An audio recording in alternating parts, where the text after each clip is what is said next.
Welcome back, world, to this particular program that we celebrate and participate in weekly. I am Harriet Winslow. And I am Mary Church Terrell, and this is The Read. Thanks for coming back. Thank you once again for joining us. Clocking in this evening, how are you feeling? It's Creed 3 weekend. I don't know why I said that. It's just, maybe it matters to you. Well, I want to support that movie, but not by watching it. I don't just buy tickets. Yeah, I don't think I need to see it though. Like, I've also just never been interested in boxing. It's not a sport that I love it. Fascinates. Yes, you do. And honestly, that tracks. We know how you feel about violence. So boxing is like the first and only sport that I was always like, I connect with this from youth. Yeah. And you know, like in the eras of like the Evander Holyfields and the Mike Tysons and all that stuff and Sugar Ray Leonard. Why do I have a pack of Mike's Bites right now? Right here. The Mike Tyson edibles. And they really are in the shape of an ear that has been bitten. I know I'm part of the problem, but I saw them in the dispensary and I had to have them. I'm sorry, you just said the name and so. There's so many layers. There are. I'm going to just, anyway. I don't even, I'm going to go and see the film after I watch Scream. I enjoyed the first two. And as I said, I'm interested in the third. And I also said it's supposed to be like, they keep saying it's anime inspired. I don't really know how. The Scream movie? No. Oh. Creed 3. Oh, that makes less sense. You know, Michael B. Jordan likes anime. And I think, he like directed this or something. So yeah, okay. I think there's some anime and influence and elements.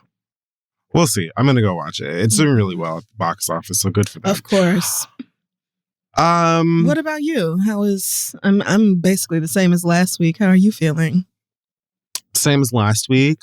I have moved around my bed. Oh, rearrange things. Okay. And sometimes I get out of it and I go into the living room. Work progress. And sometimes I go downstairs. This is groundbreaking. I get the mail. And no, I went hiking this past weekend. Oh yeah, I saw you on Instagram. I was deeply confused. You're not exactly, outdoorsy, but it is nice to go outside and be part of nature and commune with the great beyond or whatever the fuck, all that hippie shit. Yeah, it was lovely when it was lovely, and it was rough when it was rough. Yeah, you went up like a mountain? Various mountains. Yeah, love that about California. Hours. That's so fun.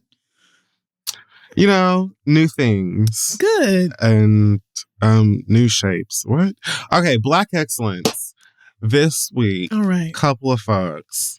First of all, it's Women of the Year time at Time magazine. It is. That's right. It's Women's History Month. I think today is International Women's, and we will not when you're listening to this, people of Earth, but like at time of recording, it's International Women's it is Day. March 8th. So a whole lot of woman stuff going on.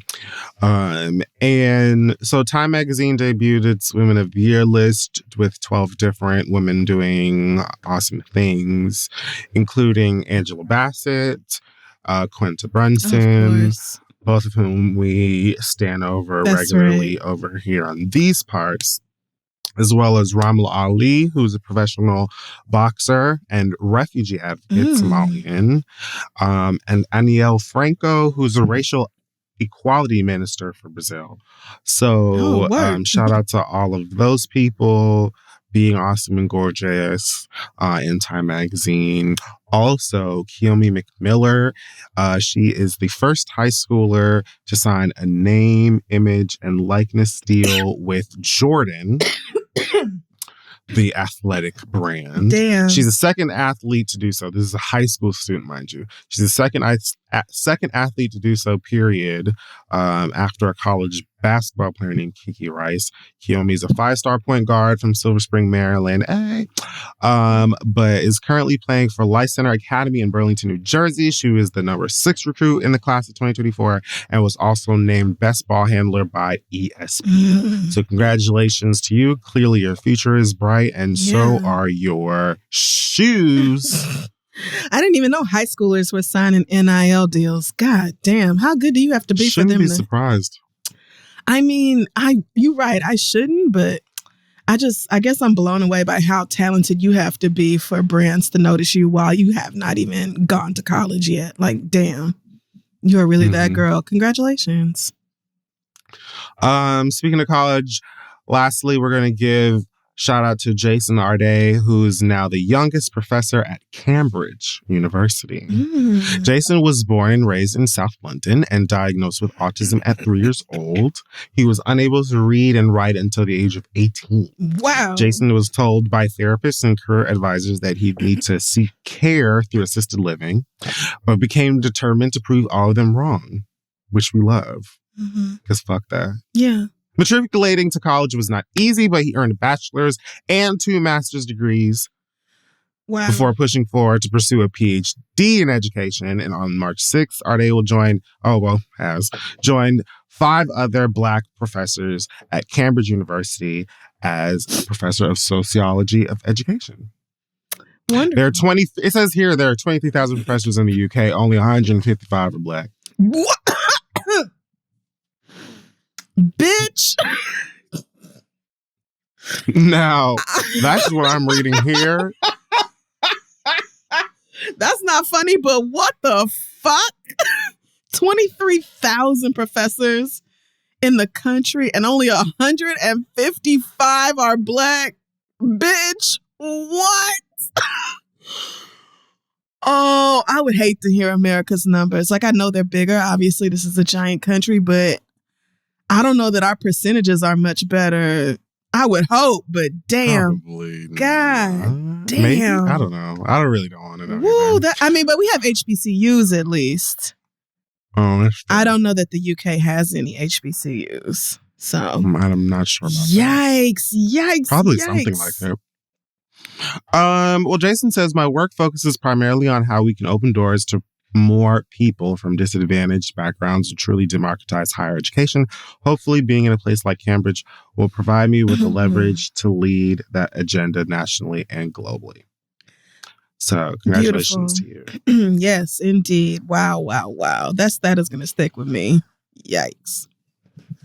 I mean, well, those are just crazy numbers, but shout out to him for pushing through and working hard regardless. 2 master's degrees and a PhD. No, baby. So congratulations, Professor. All right. Well, let's get to our pop culture segment, which is called Hot Tops Cocaine Bottom, directed by Elizabeth Banks. My favorite kind of bottom is cocaine bottoms. It's a story of a wild bottom that's out in the wilderness that eats a bag of cocaine that... Have you not heard of Cocaine Bear? I have. Okay. I just didn't know where exactly this was going to go. I didn't know how far you was going to take this bottom situation. Okay. So what? All right. What indeed? It's going through my tabs. Last week we spoke about Chili dating Boy Meets World, Matthew Lauren. Yes. Well, apparently things are going so well that they're trying for children. According to people via Entertainment Tonight, Matthew told the folks over there that the game plan is to work on children. He said, my life is in complete bloom right now. I get to spend time with an amazing woman like Chili. I really wish she would have said Rosanna. Like, I've never gotten to be able to experience that kind of relationship before. She's really, really special. And they, again, look like they should be on, Tiger Beat or... please with this. Word up. Word up. There you go. With your white man, a word up. So yeah, congratulations to them. They look cute and they seem to be happy. And Chili has publicly gone through niggas. Oh yeah. Famously. Much to her avail. You remember when she was on that one show and she was like going on dates or something and then was like dealing with Floyd Mayweather on the side? Yeah. And I'm pretty sure that was the whole show. Like the entire premise was be Chili's man because she can't find one. While she dates Floyd Mayweather? I don't. And then I think in the end she just picked Floyd Mayweather, but then they weren't together because it was a reality show, and so it was probably just for production's sake. We've been through a lot. We've been through a lot in this with this woman and her dating life, and I wonder if she ever tucked him in. All right. Read him at bedtime. No, I don't think she did, because I think maybe if she read to him at night, he would have read better aloud anywhere else. I don't think that was a task people spent a lot of time working with him on. But isn't Chili like 53 years old?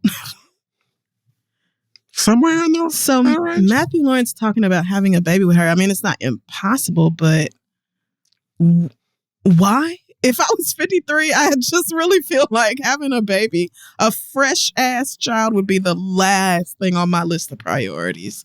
Because Chili's kids, doesn't she have kids? And aren't they super grown? Chili has grown kids. Yeah. So I wish she wants some more. I mean, maybe she does. Who knows? I just don't. I can't fathom spending money on this at that age when it's time to chill. But go for it. Lee, I suppose you meet someone new sometimes and you're like, oh, I'm so in love with you. I want to have a family with you specifically.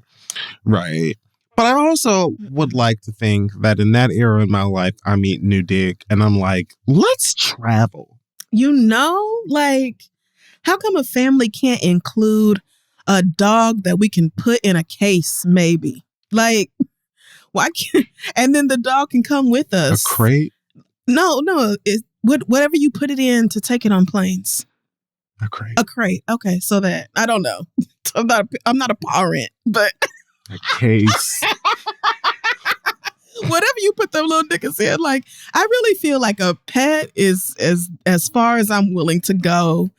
Like with regard to responsibilities, I can't even keep up with watering these fucking plants. So. Listen, a leaf just fell off of one of mine today, and Link moved it to the center of the living room to shame me. Shario came over here and was like, "What? You're not doing shit with these plants." Link literally dragged the fucking big ass leaf and put it directly in the middle of the room. Like, here, bitch, it's dying. I'm like, girl, they be all right. It's not water sure in the air. What's better that you're doing? Can't water your own plants. So, I mean, and your child is shaming you. I don't have time for that. I don't have time. Yeah, she's disrespectful. But I think that might be specific to mine. It isn't. It isn't. Dogs be I have lots of friends that have dogs, and their whole tone of their presence and the way that they treat their families is quite different. Mine is like, I could take you or leave you, sis. Well, children reflect their parents quite frequently. So I don't want to drag you in the process, but she might just be displaying the attitude she has been taught at home. So it's fine. It may be that you behave the exact same way, but going back to these niggas, to this. Yeah, I mean, God bless them. Whatever it I is that they guess. seem happy, they Yeah. don't seem like they're bothering nobody. Shout out to y'all. Also, looking like a page out of Word Up, Avril Lavigne is dating Tyga. Please with this. Okay. I completely forgot about Tyga's existence. That's fair. I live on the West Coast now, Right. so it's a bit harder. And they play his music. I only hear Tyga music in California. Here's the thing. So, I feel like, I suppose because of Tyga's blackness and maybe Nig's aversion to Skater Boy. Is that an aversion? I feel like niggas love Skater Boy. Oh, yeah, that's the wrong word. The opposite of aversion. The other one. Their love Diversion. for it. Skiversion. Oh, yes. Reversion. Omnivision. All these words. They work. They don't have to. Doesn't matter what they mean. Just throw them on in there. But yeah, this is so random to me. Like, I guess I just don't even see where these two people would have met or how they could have started connecting. Apparently, she was just engaged last month. To somebody else? Ooh, some guy in a band or something. And last I heard about Tyga, he was like producing porn or something. So I don't know how this happened either. But I'm so sure they were at a party together and, maybe somebody broke out the ketamine and... Oh, well, that's how you get it started. It's just, Who the fuck is Maud's son? White people be having all kinds of celebrities that I have never heard of. That's none of our business, and I didn't even feel like, oh, now I've Googled them. Maud's son? Oh, yeah, that is a white man. Well, this person seemed devastated over the breakup as of last week. And the girlies are saying that Avril Lavigne and Tyga are very... They're good friends, and that they have simply been hanging out, keeping it cash. But then they're also like kissing in public for people to photograph and like wearing matching outfits to stuff. Yeah. So that doesn't seem super casual to me. He seems pressed. But things to talk about. Things to talk about at lunch. These two? Listen. Yeah, all right. Whatever makes y'all happy. The water cooler is not always going to be warm. The water cooler area, it's not always going to be spicy. Okay. Sometimes you have like... So we're doing our best. Michelle Williams fell at 106 in Park. Sometimes you have there was a fight at the Source Awards. Sometimes you have like, for whatever reason, Lil Mama felt like going on stage with Alicia Keys and Jay-Z. True. Then sometimes you have Avril Lavigne is kissing Tyga. Two people we, don't keep up with nor give a shit about, but it's happening and it is in pop culture. So yay for them, I guess. Tyga, I feel like I haven't heard anything from or about him since he broke up with Kylie Jenner, or that I don't even know which direction that went in, but I just remember being grossed out by that whole relationship in the first place because he was grown and she was a teenager. But, whatever. I forgot that's why white people know who he is. Yeah. White people and me. But good for them, young love or just new beginnings, whatever the fuck. Young. I don't know. Ain't nothing wrong with this. Yeah, random, but okay, good for y'all. Chicken springing. Oh, your favorite show made its return on Friday, March 3rd. Did you listen? Next Level Chef? What are you talking about? Right. Why would you play with me? Why would you? You're so annoying.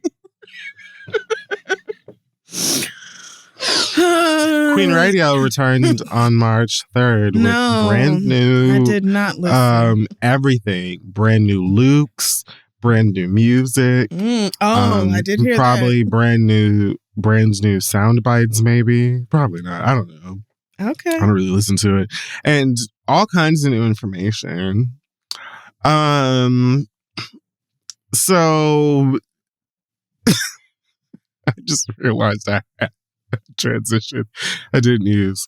It's fine. I was going to say that this also reminded me of, this new song also reminded me of when I was in middle school and read like gossip magazines. Yeah. It just had a lot of references from when I had homeroom. I was about to say, I don't know this story.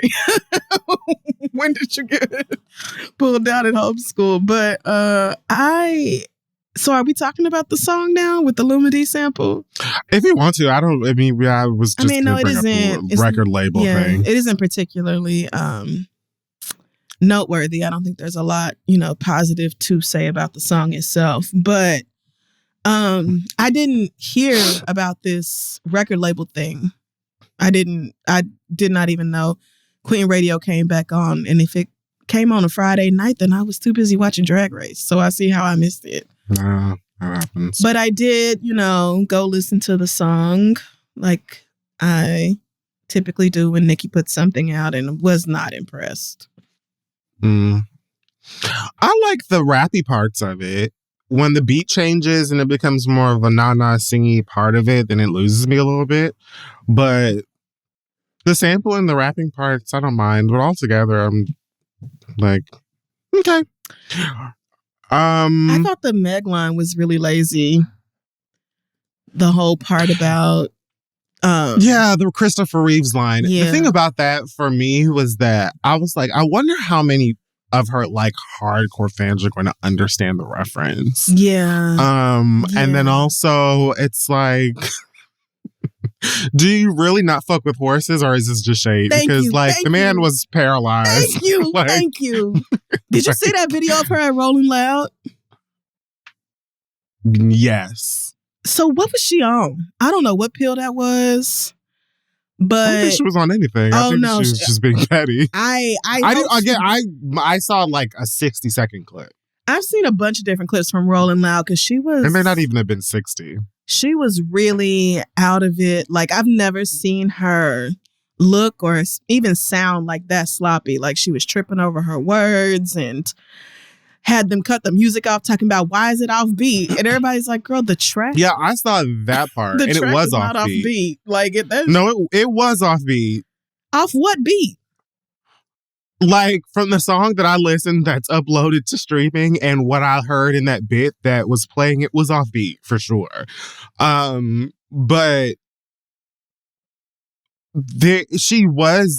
it was interesting to me that she seemed kind of out of breath and like she was forgetting some of the lyrics in the clip that I saw. Yeah. But I didn't take that as her being on something. I took it as just her not really maybe being very present or maybe being thrown off by whatever was being on the stage and being focused on trying to like cement the fact that I'm sharing Meg Thee Stallion. It was like, I don't fuck with horses. Yes. Horses, stallions. I said. I don't like horses. You guys get it? Horses. One more time. I don't. It was like, that was the part that I saw. I feel like that is so corny. And it was like, I thought she was on something, but because of those clips and because of what I saw afterwards of like her fans. Anyway, I saw lots of videos of Nicki that night that made me think she was definitely on something. But either she couldn't remember the words or she was stumbling over them. And she did that corny shit where rappers like break down one line or say it real slow because they want you to get it. But like you said, first of all, most of the crowd at Rolling Loud is like, 20 years old? Do you really think they even know who the fuck Christopher Reeves is? They weren't alive in 95 when that shit happened. Like, they have no idea. I mean, they can Google it, obviously, but I still found it to be like, I thought it was interesting because then she also, what else? There's like a Kelly Bundy reference in it. There's something else that she referenced as well that was like very 90s, early 2000s, where I was just like, this is like, it feels like she dusted some of this off that hasn't used it in a while. Maybe it was intended to be throwback. I just didn't think it was good. I really didn't. Like, it just doesn't make a lot of sense. Are we supposed to believe you were some childhood equestrian and you rode horses regularly and you were just so into horses? No, the song, no, and then it's shade. Right, exactly. But it's like, the shade works if the bar actually makes sense. But it doesn't really. Like, oh, the 700 horses when we fixing to leave, but I don't fuck with horses since Christopher Reeve. So like, so then you don't care about your 750 horsepower car or whatever? Like, what does this mean? No, I mean... This is what I'm saying. Like, you can't just say that. You put these sentences together and then you expect us to not think about what they mean. What the fuck? I don't think that it is any more or less nonsensical than a lot of bars today. Okay. So I didn't really question, like, my whole thing was when I first heard it, I chuckled because like it shocked me a little bit. Because so I'm just like, that white man was confined to a wheelchair. Like, and he's dead now. Right. So it's like, do you really not fuck with horses like in real life? Because some people really are afraid of horses. So I was like, maybe this is Nicki Minaj lore. Like maybe she really don't like horses. But because that would make it a little less like fucked up. But no, I just think it was shade and like, all right. I mean, whatever. I think it was obviously supposed to be shade. I just think she didn't think it through. She just wanted to throw the line in there to be shady and get under Megan's skin and didn't bother nobody cares. With Megan. No, but see, I do. I deeply care about like what I mean, like her fan base. No, I know they don't. And I would also say a lot of younger hip hop fans. Probably not. Because it is not any more outside the bounds of sense than what I hear most of these other rap niggas say. I don't argue that, but I don't even listen to whatever them little niggas are talking about. I couldn't even name. That's fair too. The popular rap niggas of the day. I can't tell you who them little children are. And I think sometimes, okay, I'm going to sort of contradict myself a little bit. Oh, okay, fun. Love that for me. Well, I'm not contradicting what I was about to say, but I'm going to contradict myself in what I'm about to say now. I think that I kind of hold women at a higher standard than men lyrically, but I think that's because the business kind of makes it so that a lot of not so much now, but for most of hip hop's lifetime, I would say up until the past couple of years, I think that in order for a woman in rap to make it into our eyesight, they had to be like 5, 10, 15, 20 times. Oh, yeah. More interesting, talented, whatever, than their male counterparts. So I kind of a lot of times, especially someone like a Nicki Minaj, I can understand you being like, well, I don't listen to the rest of them niggas. But as someone like a Nicki Minaj who's differently able when it comes to rap. I didn't mean it like that. I love it. I mean, she's just capable of like. I know exactly what you meant.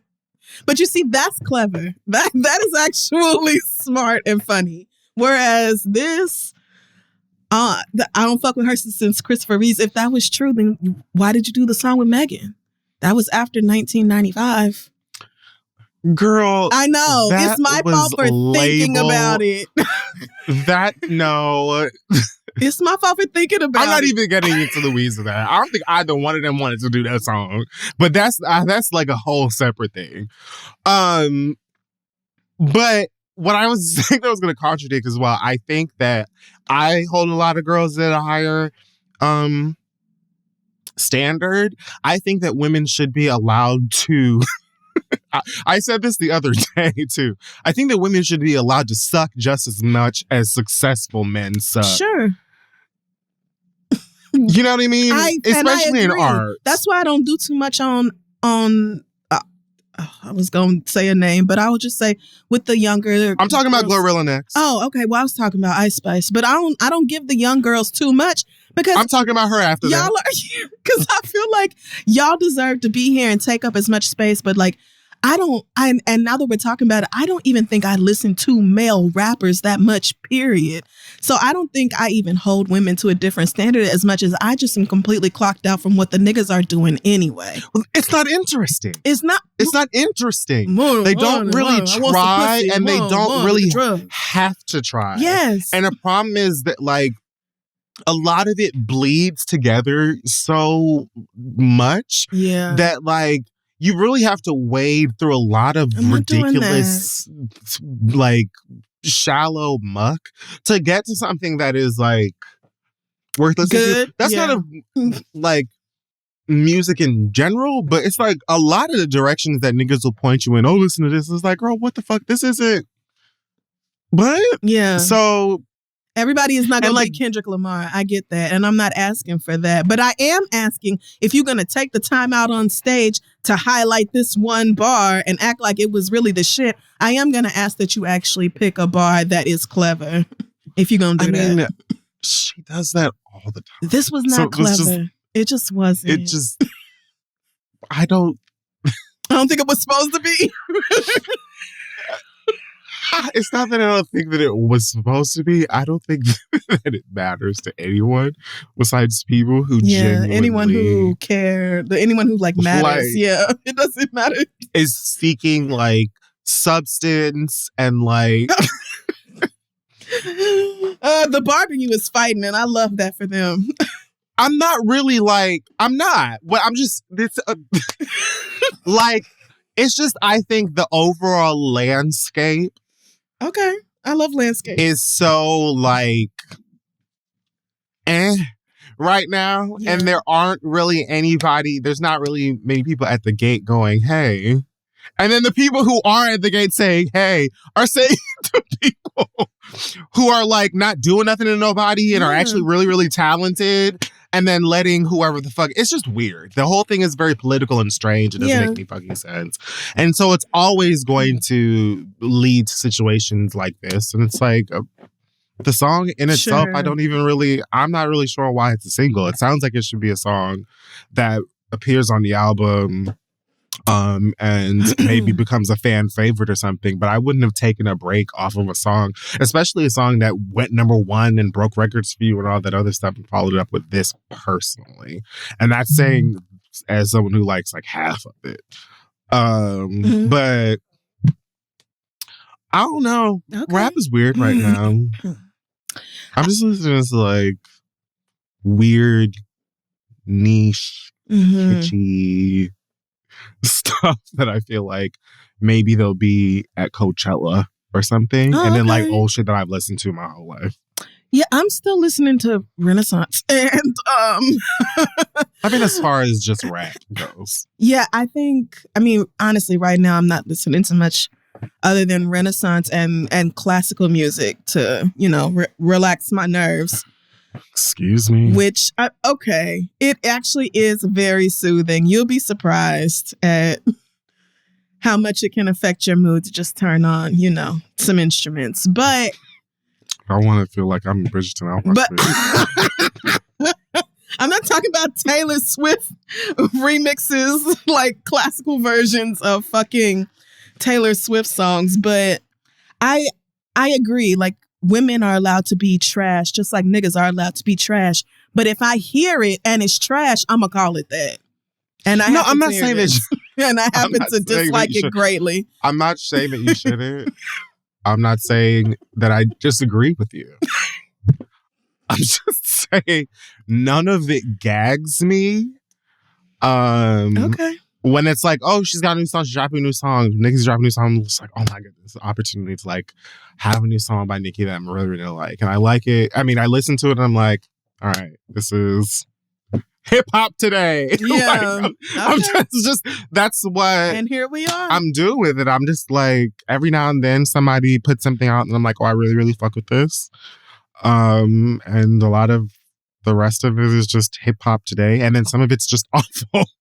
So The majority. that's what I'm saying. Yeah, That okay. like none of it gags me. The antics, the We see each other. delivery, none of it. It's just like. We see each other. But she's also dropping a dropping. No, she's has a record label. She signed at least 1, 2, 3, 4 artists. For whatever reason, won't say what the record label is called yet. I think there's gonna be another Queen Radio, and she'll do it then or whatever. And then also has an album on the way.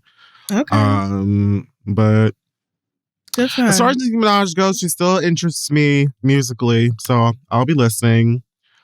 I probably always will play whatever Nicki comes out just to hear it for myself, because I do have a lot of respect for the career she has built. I just feel like things have taken a turn and not in a positive direction. She's made some decisions over the Extremely questionable decisions, especially like not just musically, but related to the way she treats these girls who are 20 plus years younger than she is. I just find it to be, you know, it's really giving the same thing that she said Lil' Kim was giving, like mad that, so, and I'm not going to get into whether that was true or whatever else, but the whole issue of like the people who came before me not really wanting to give me my props or feeling threatened or whatever else. It just seems like she does that frequently. So, but okay. All right, Nicki, you know, yay or whatever.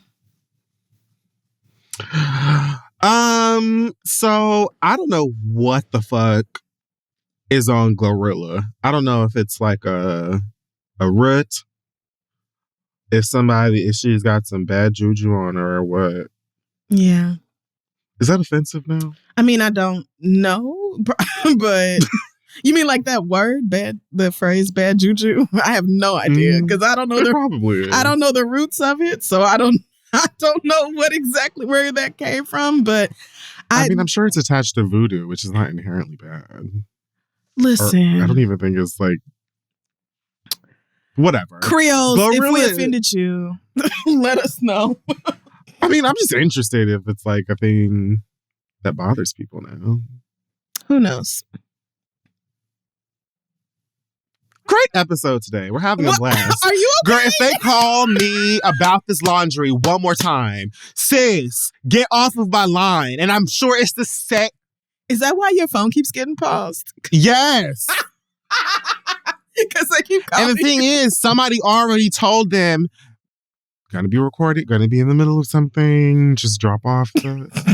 Anyway, I sound... Do you want me to tell Dwayne to take this out or no? Are you good? I'm fine. Okay. We're good, Gianna. Breathe. Yeah. Let's keep talking about Glorilla. This was actually a very sad story, though. Poor thing. No, this is awful. Yeah. But it's like, she goes out at one point, people throw water at her. Yeah. She goes out another time, she loses like her wig or some shit while crowd surfing or something like that. They take her wig off. And then didn't somebody like take her wig and then put it on? Whoa, I didn't hear that part. I'm not making this up. She had a show. She like jumped in the crowd.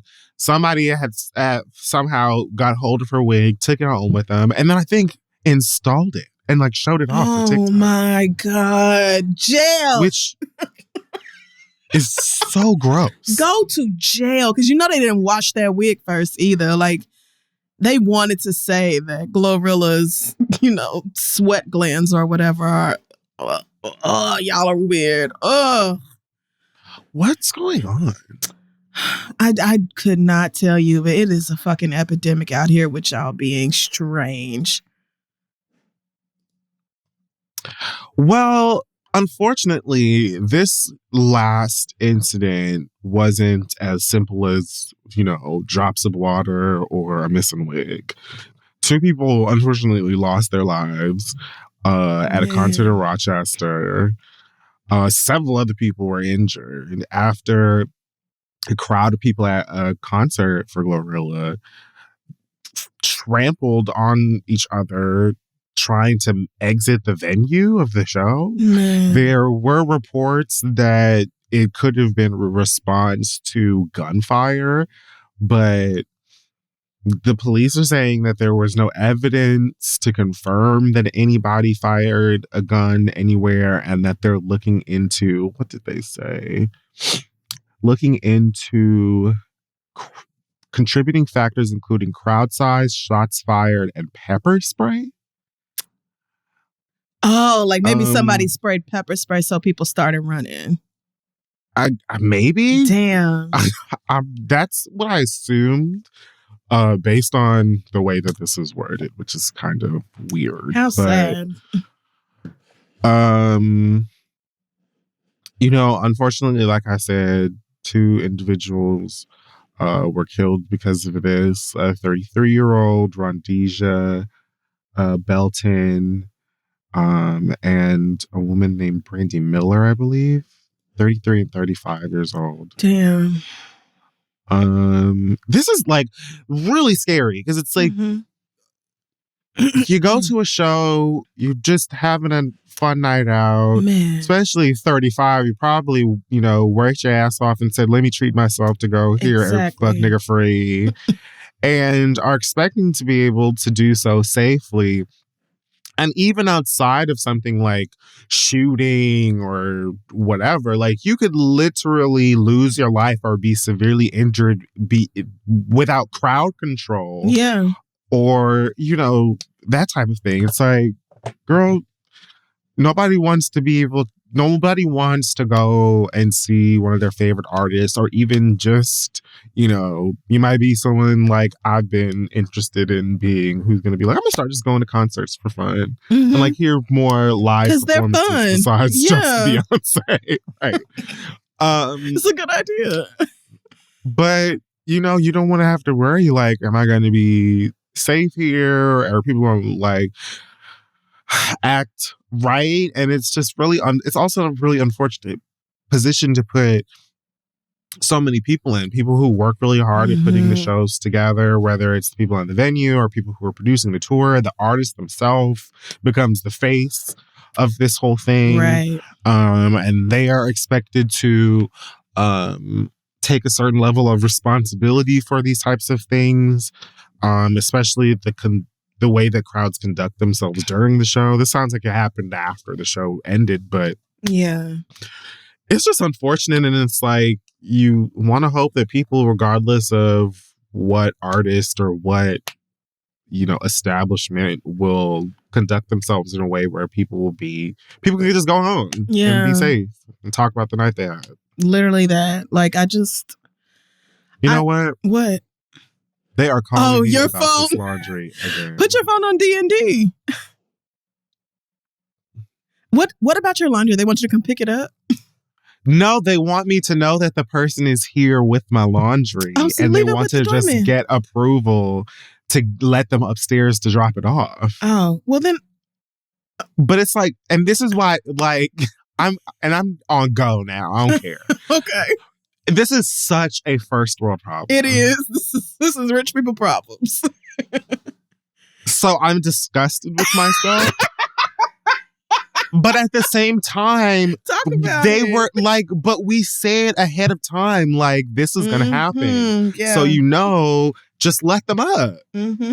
I feel you. So it's your doorman that's... Yes. Oh, damn. That's worse. I thought it was the laundry people getting on your nerves. And he did this last week. I'm sure it's the same nigga, because he did this last week when I ordered food. And I said, it's going to come when I'm working. Just let it up. And called twice when we were recording. And I picked up. You did? How did I miss this? I did.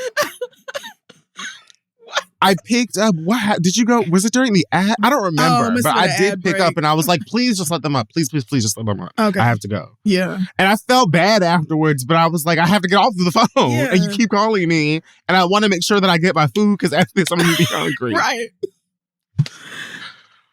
Oh. Anyway, there are people dying here. No, listen. True, there are people dying, but we're allowed to talk about the things that get on our nerves or inconvenience us. The doorman is not a volunteer.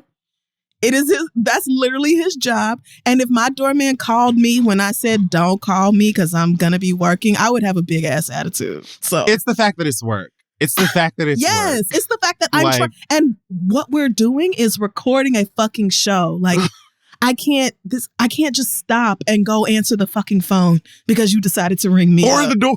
Like, right. Or the door. If somebody... Like, even the laundry is not going to make it into the building.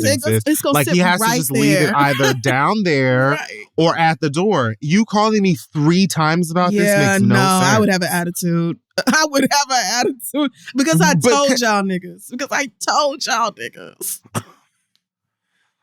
Okay. All right. Well, yeah, so rest in peace to those people. That's a very sad story, and I hate to hear it. I hope they figure out what exactly happened there because that is truly tragic. Here we are talking about somebody's dead children. That's okay. And now I'm bitching about my laundry not making up here because the door. I am walking. You're about to lie. Filth. You are lying right now. You are not that at all. Okay, so let's get back to Ice Spice. The girlies are saying Kanye was right because his child is on TikTok with this Chucky Finster wig on and baby fat. Doing what? She in her mood, I guess. I don't know. Acting a smoochie. I really don't know. Like, apparently Ice Spices is her best or her favorite artist or something like that. Okay. Kimberly Jean brought Isis down to the... Now you know. Kimberly Jean! Kim Ann brought Isis down to the house to, dance in her velour suit with North and her friends. They seemed really excited about it. They did. And I guess since then, North has evolved. She's North said, "I'm an adult Isis, now." They got her chains to match and a little red wig. Okay. And she's just on the TikTok page she shares with her mom, dancing and singing along to Ice Spice with her friends. And so this sounds like every other 10-year-old girl. Kanye, spoke very openly maybe last year or whenever about how he didn't want her on TikTok and that her mama is taunting him by having her on TikTok singing specific songs and the left is I don't know, destroying youth for children. I mean, I don't know. Okay. This sounds like a co-parenting problem. Have you seen a video? I saw the video of Ice Spice at North's house with the friends. Bopping. Did you see the one with her with the wig on? I saw the wig. My only question was, is that her actual wig or did she buy a wig? Like, is that Ice Spice's? Because it might have been Ice Spice's real wig. Her that wig. And she was like, here, girl, I brought an extra or something. Who knows? But This wig came out of plastic. I just didn't think anything of it because I feel with like 2 buttons on the top. You know what I'm talking about. No, I do not. Yes, this wig that shake came and out go.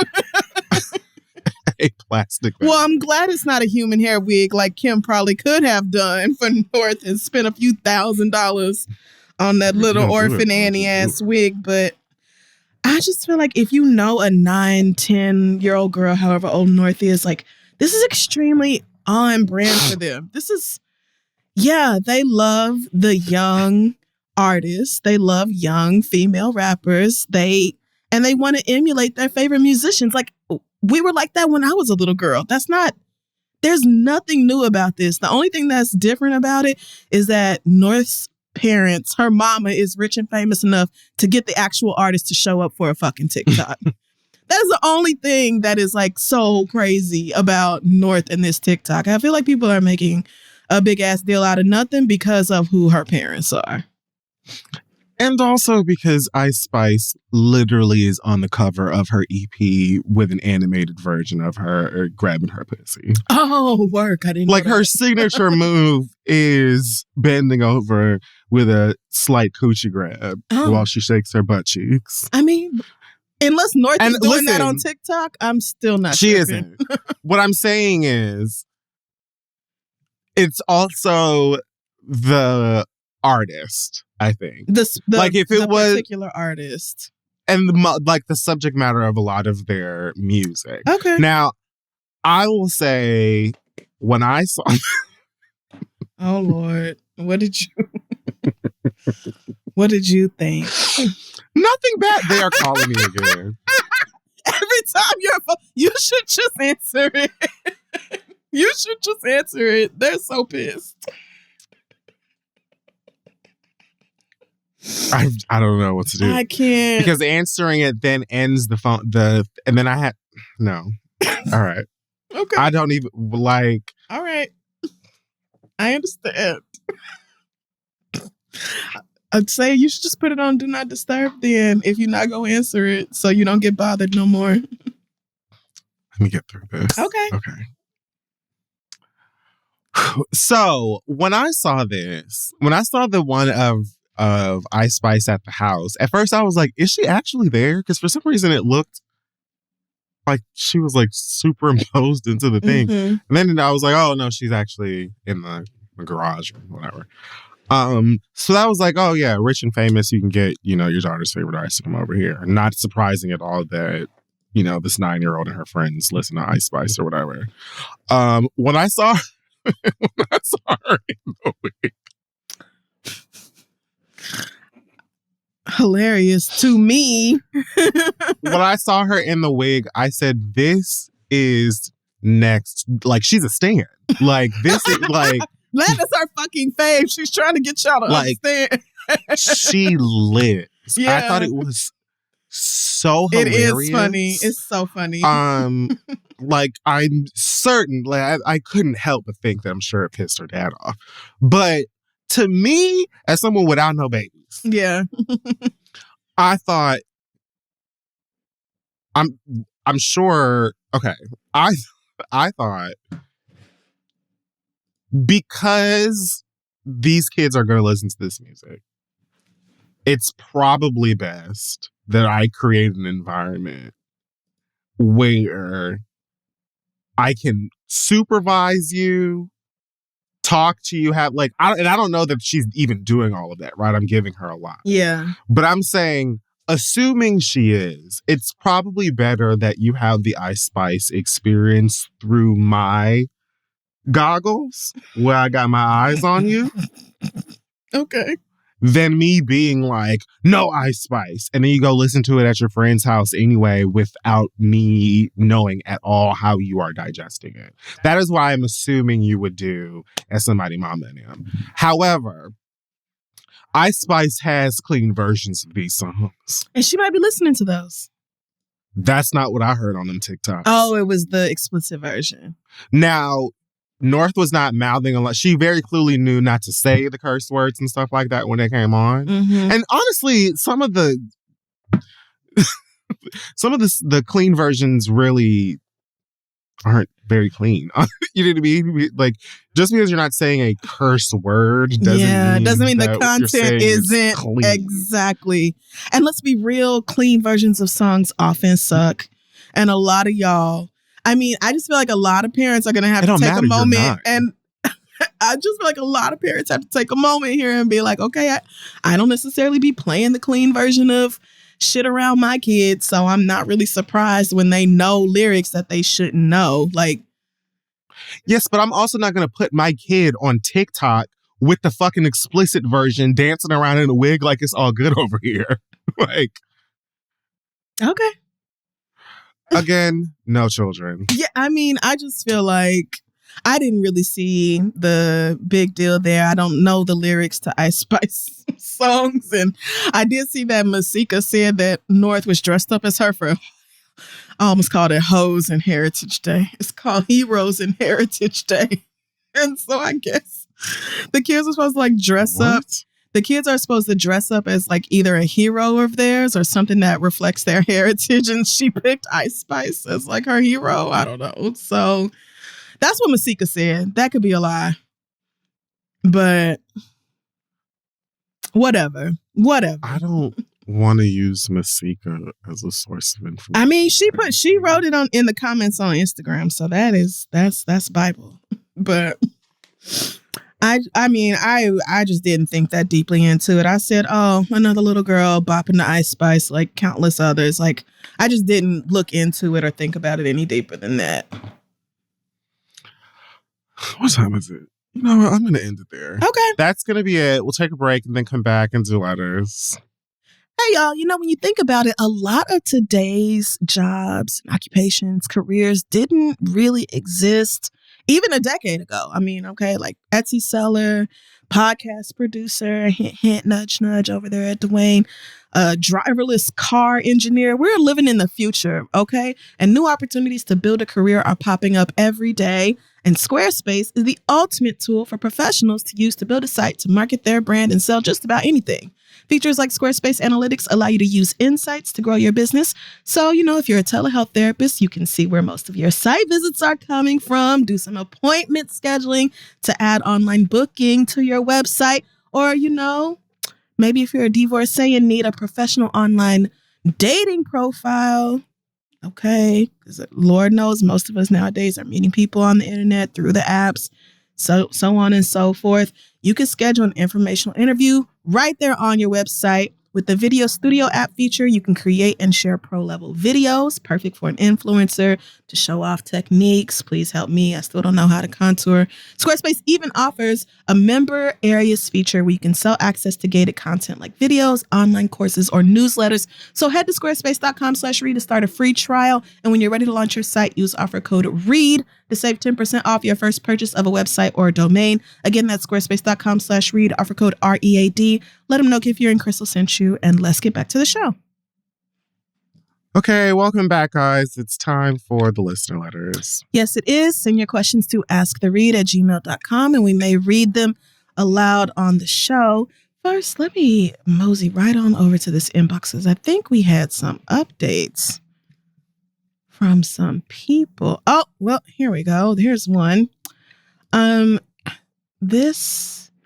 At our 10-year anniversary show, we had a question from Ashley, whose pronouns are they, them, and they gave us their full birth chart and said that they asked a romantic question during the anniversary show about how to let somebody know that you're interested in being coupled up with them. So Ashley sent in an update and said, I appreciated your responses. I knew what it was when I signed up because y'all are not romantic niggas.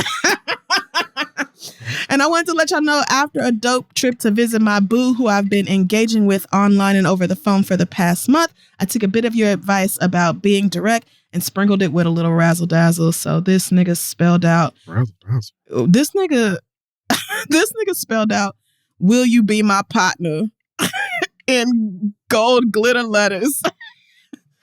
And then say yes. And it's like some yellow roses and some tea light candles on the table.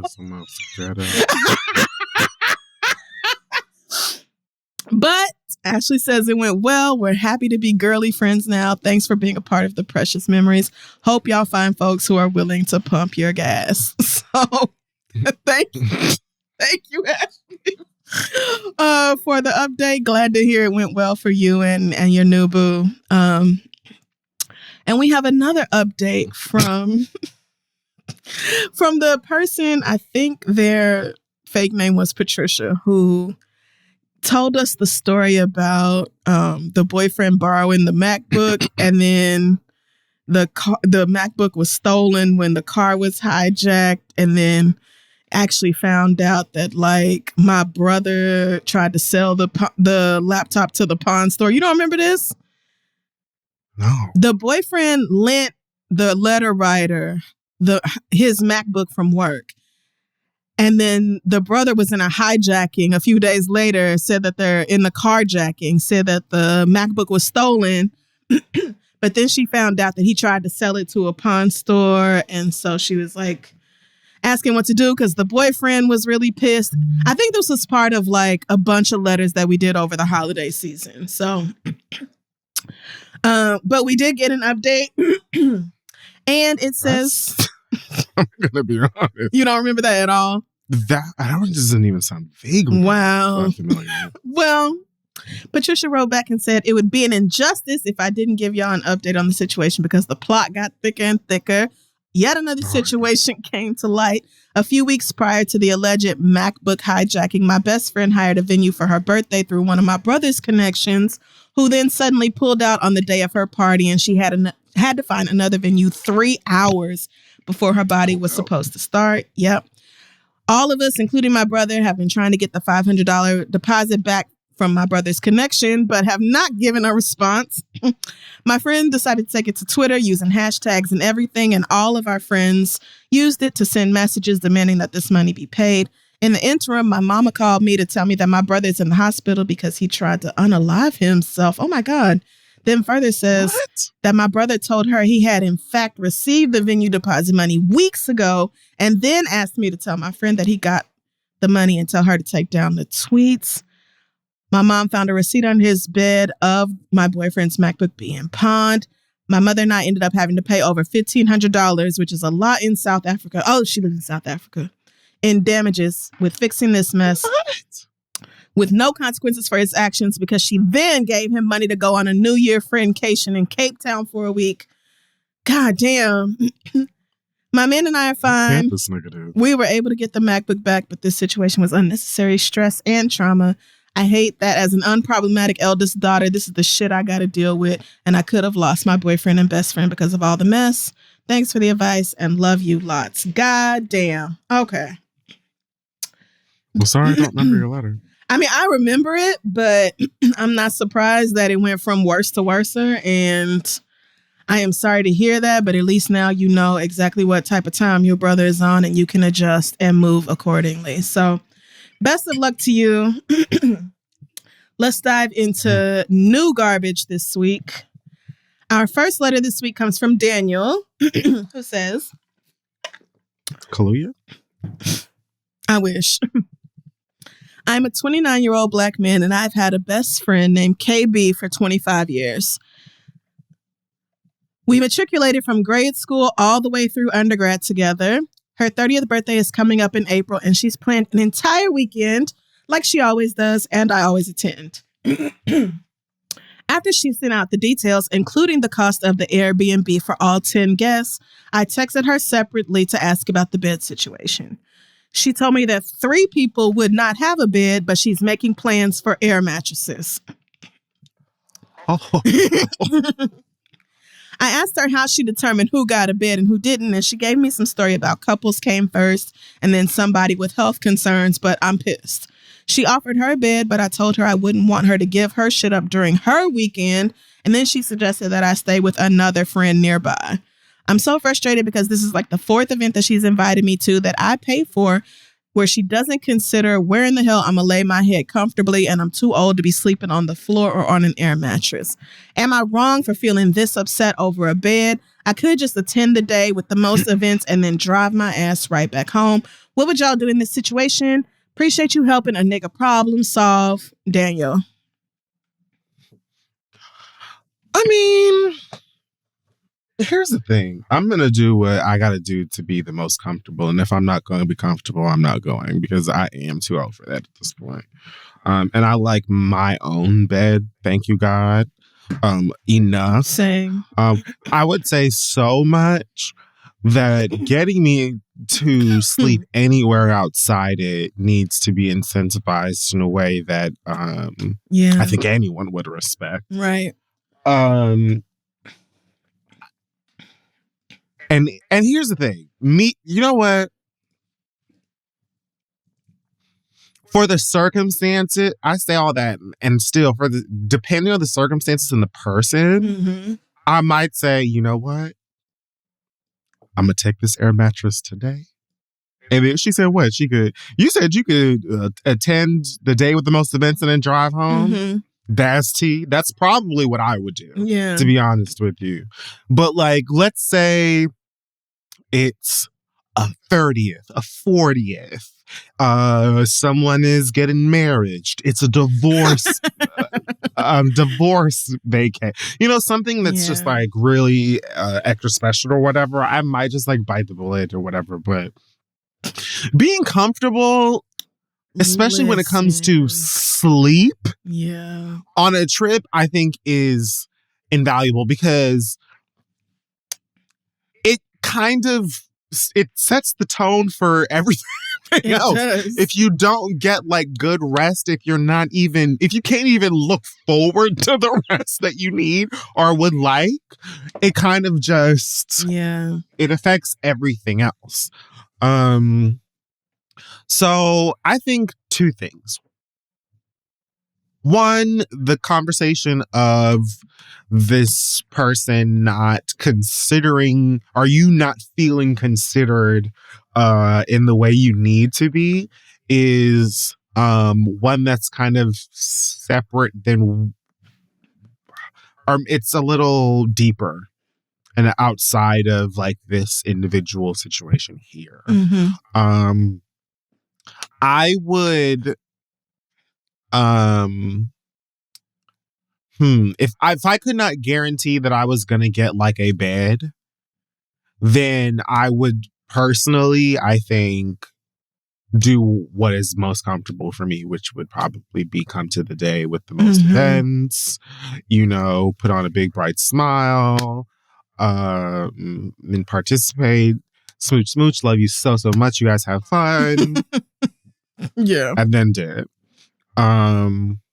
That's me at 35 with my, body and bones saying, hey girl, we're 35. Mm-hmm. I went to the club the other day. Oh, Lord. I had 2 Casamigos. Yeah. Okay. Yummy. A double Offset's house with pineapple both times.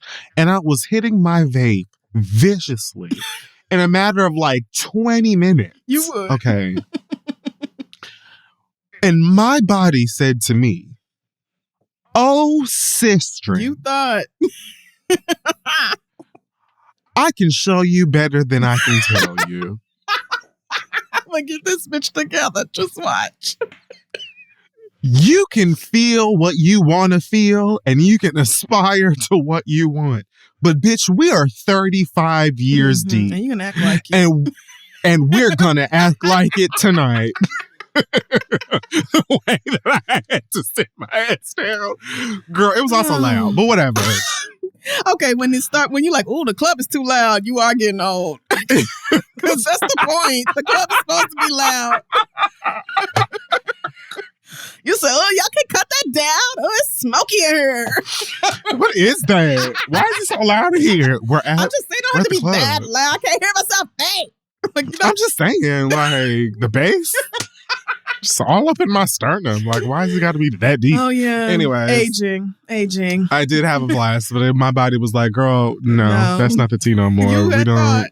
You really did. You better calm the fuck down. And it wasn't even just like, it wasn't even like, oh, I just had like a lot of, like, I went hard as soon as I got there. Okay. As if so you tried the bar was about to close or something. You tried. My body was like, oh, girl, shut up. We're not doing that tonight. Bitch, you thought you was going to come in here and take shots? Did you think you were 22 years old again? Honey, when you reach your mid-30s, oh, no, you're not doing shots that where? Shit. No, I'm not doing that. Shots where? Give me a nice cocktail I can sip on. And let me get a bottle of water, too, for in between these drinks.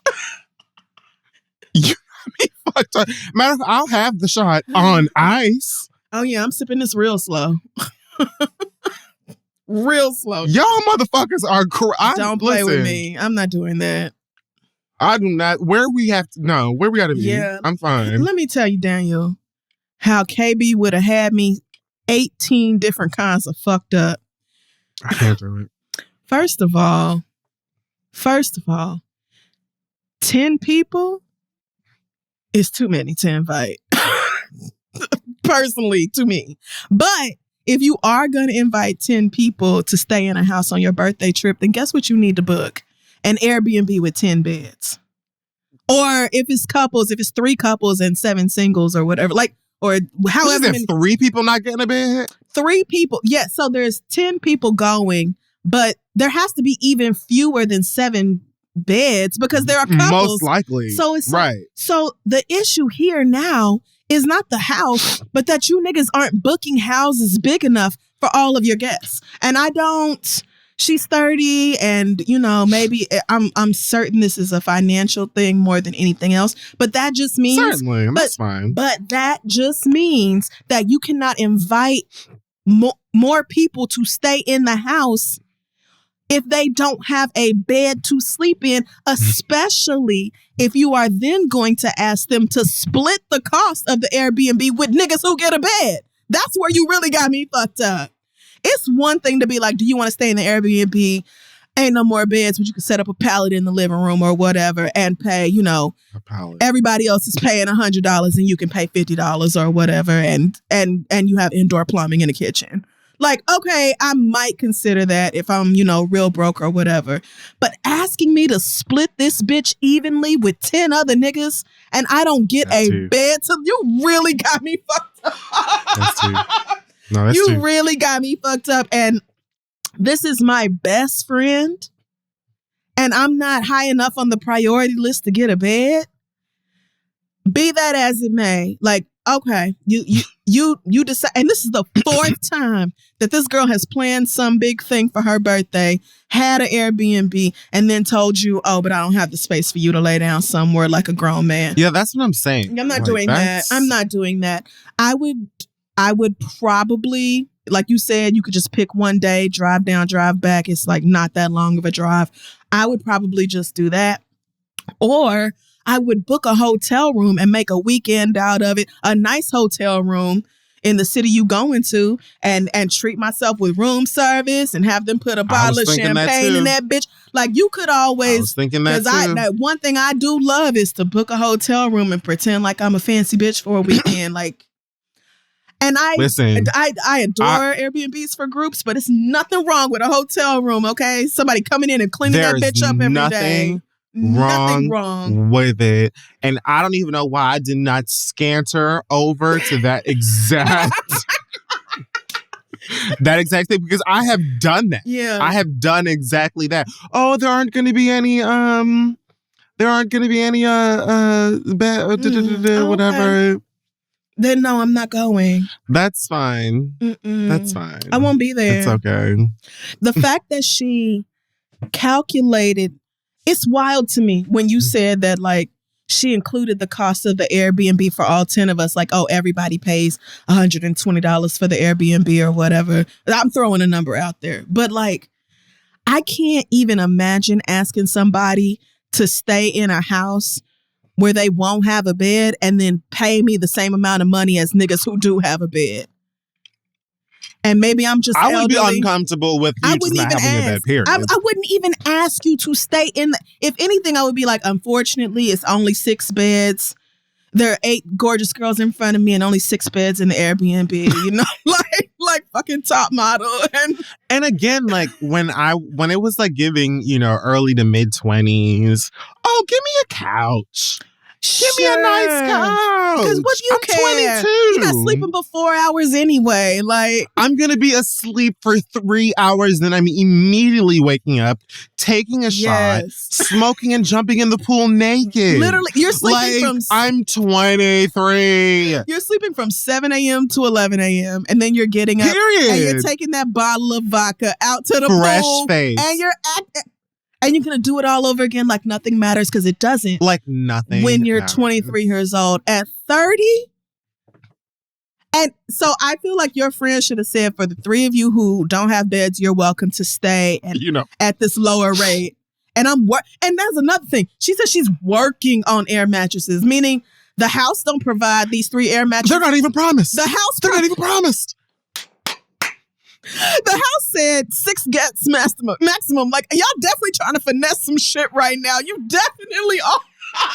They're not even promised. I feel like y'all be complaining about Airbnbs when y'all be doing and there's plenty to complain about. I'm not caping, but y'all be doing shit like this and be like, oh, this is why I'll stay at Airbnbs. Girl, nobody told you to try to cram 10 niggas into a house built for 6. Nobody told you to do that. So I would very politely let her know. I suggest you go back to your calculator and rerun your facts and figures through that machine. Because what I'm not going to do is pay the same price as everybody else and have to sleep on a fucking couch pillow. I'm not doing that. I'm sure not. I'll come down for your day events, say peace to everybody, go back home, and be back home in my bed. I too prefer my own bed above all else. I'll hang out. When I tell you, I will hang out all day long, but I'm calling a car at the end of that fucking night to go home. I am. I don't spend the night unless I have to. So if I were you, Daniel, that is how I would handle it. But either way, regardless of if you decide to get a hotel or stay with somebody else, regardless, you should let her know that to ask people to pay the same price as everybody else when they don't get a bed is extremely fucked up. Like, stop doing that right now. That's a big no. Yeah. That one's a big old no. Absolutely not. Just made me think of Sweet Heat and how, like, oh Lord. When I used to bounce around, like, because Dimples would get like a nice, spacious, fancy house. And my broke ass would just be along for the ride. So, girl, put me anywhere. And there's nothing wrong with that either. When people aren't paying, they'll be like, oh, well, once all of you who paid for a room have settled into your space, I'll find some warm corner to curl up in. Sometimes I got a bed. Sometimes I got a couch. Sometimes there was an air mattress. It is what it is, honey. So I just wanted to be there. Eventually, I started making some coins, and I was like, well, how much for a room? How much more for a bed? Moving on up. At first, I thought this was going to be, oh, some of us have to share bedrooms. I'm like, oh, not ideal, but baby, we're all 30 plus and you talking about not having a bed, girl. No. Good luck having that conversation with her. Hope you have fun during the birthday weekend. But if I were you, I would nip that in the bud right fucking now. Don't invite me to shit else and ask me to pay when I don't have a bed. All right. No, thank you. Our next letter this week comes from Mike, who says, I'm a 19-year-old bisexual man, and I was home from college this past weekend when I decided to do something nice for my parents. They've been meaning to get their garage cleaned, so I went to work on it one morning. Midway through, I stumbled across a box with DVDs and flash drives with dated labels that said pics or videos. I recalled hearing my mom talk about how she was looking for some vacation pictures from a while ago. Oh, no. So when I found a flash drive and a DVD that lined up with the year she was talking about, I immediately took it to my laptop to check it out. No. Little did I know that they were both filled with porn. Yeah. But what I thought was just regular porn was really studio porn and home movies that my father evidently starred in. Oh, God. There were tons of videos of oral sex, him topping another man, threesomes, bondage, group activities, cuckold, sex with men and women, you name it. One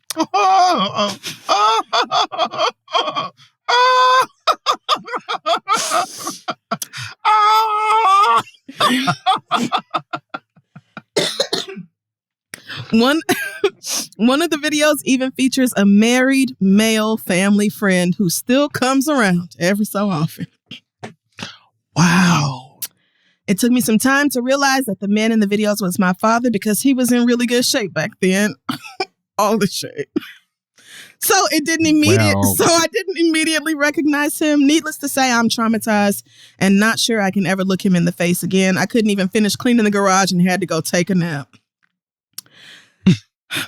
The flash drive date was for the year 2009, and I know our family went through some tough times then when my dad lost his job. So I'm not sure if this was a way to make extra money, but regardless, I'm sick to my stomach, especially considering my parents have both been a bit uneasy about me being bisexual. My dad really went off when he learned about it, and I have no idea whether my mom even knows that this content exists. Please help. I'm not sure how I can move forward, and I don't know who to talk to about this mess. Should I talk to my dad about this or keep it quiet? What would you do? Thanks, Mike. What would I do, Mike? Gargle bleach. Oh, that is so bad.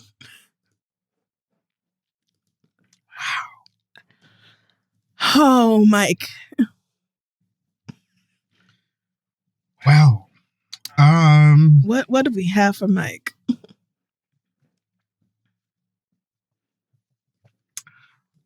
Wow. Wow. You know, they say the gay gene comes from... No, that's not... That is... Okay, let's be serious. I mean, my only gay cousin is on my daddy's side, so... But anyway. All right. So... a lot going on.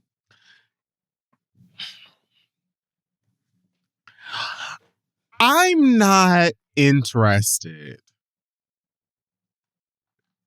in plugging in, you know, USB drives just out in the wild. Would have never done this. I don't need to know what's on it. Never.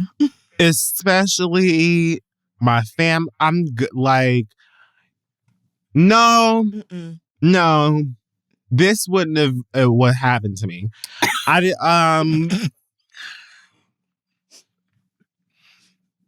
For real, if my mama was like, "Oh, I'm looking for old vacation pictures," and I found that drive, I would have just gave it to her, which I mean might have been worse. But I would have gave it to her and been like, "Hey, girl, this might have your vacation pictures on it." I would have never, ever, ever investigated further. None for me. Absolutely. I think. Woo.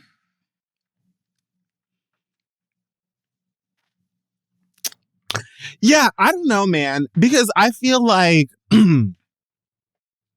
that's literally none of your business. It was very likely not meant to come across your gaze, or have anything to do with you. Mm-hmm.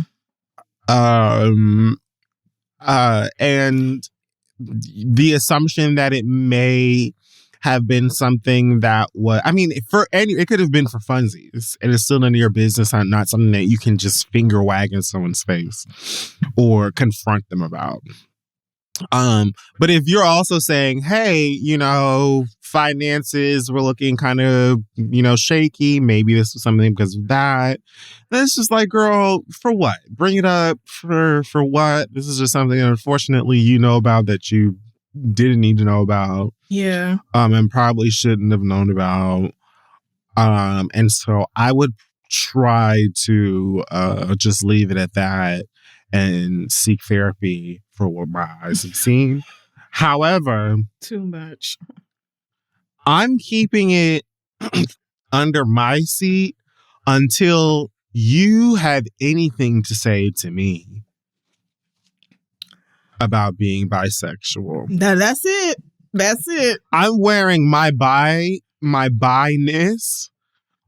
on my sleeve. 100%. I'm walking in my truth. Okay. And honey, I dare you to say the something. day you say something to me, baby, diva. Yes, this is it. Everybody got to go on Tamron. we might as well all call Yanla. Because we're going on the Yanla. We're going on Tamron. Oh, I agree. The day I would, if my parents weren't biphobic, I would just pray about it, go to therapy, you know, try to process the fact that yet again I have snooped where I shouldn't have and have landed myself in a terrible situation. But since they are, I agree with Kid Fury. I probably, though, wouldn't even wait.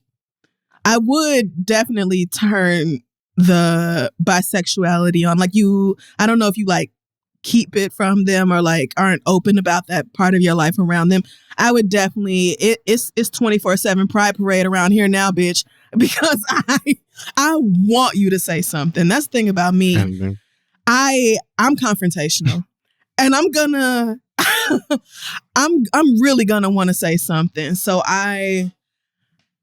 should you talk to your dad? Probably so. You should probably do that privately first. And you don't have to get into details. You could just say, I was cleaning out the garage because you and mom have been talking about doing that for a long time, and found some videos. So just so you know, there's a box full of old tapes and flash drives, and you might want to do whatever you want to do with that. Like, you could do that and leave it there, but honestly, I also think it would be kind of more fun. And what I personally would do is try to make mess out of it. And let's be honest, I would make the situation 1,000 times worse with that. But I wouldn't care because you're being shitty to me about my orientation, knowing that you have climbed niggas' backs before, knowing that you have this whole history. I didn't say that. Of doing. Oh, okay. Well, you know what? There's a lot. So you doing the bad thing? He said, like, oral sex, topping another nigga, threesomes. Like, your daddy was clearly doing a bunch of bisexual, trisexual activities while he was making these pornos for money or whatever else. Clearly, it was something in you that allowed you to do this. So how you gonna look down on me for just being myself? Next time you shade me, baby. Next time you shade me, I'm taking a screenshot, printing it on a paper with the words "I know," like you're Jennifer Love Hewitt, and I'm gonna put it in a dishwasher. Oh my god! And I'm gonna put one. I'm gonna put one in the liquor cabinet.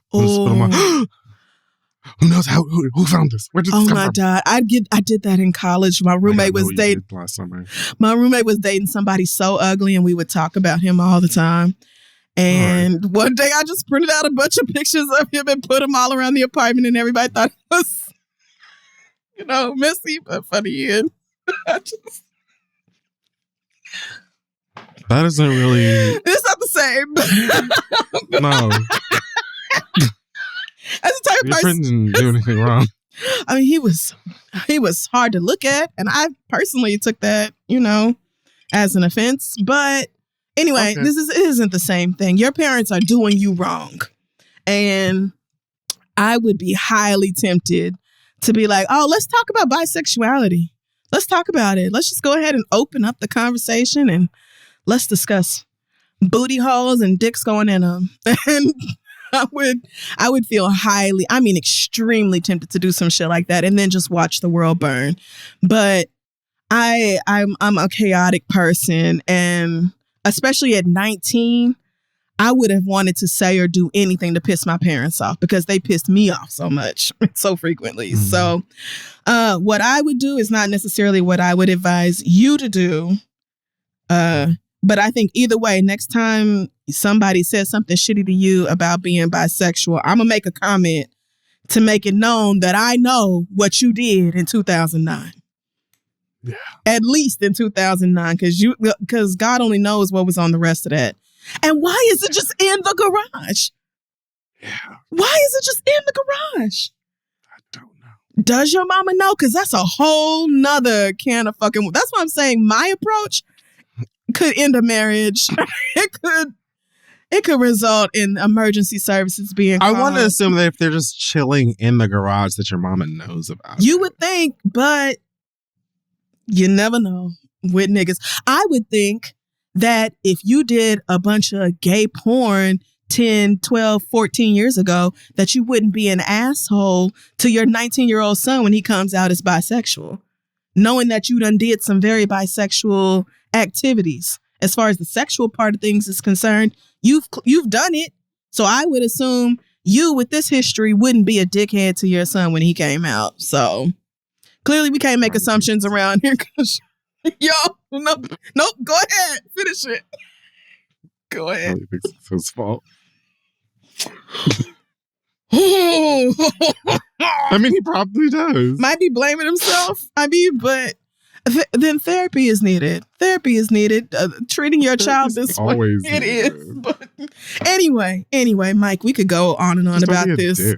forever. But good luck. I don't think we said anything that would actually help you here, but good luck in figuring this situation out. I can't even imagine how disgusted I would be to find some shit like that. So don't be plugging in people's USB please drives and don't. Let flash this be a drives lesson. and DVDs and shit like that either. Let this be a lesson.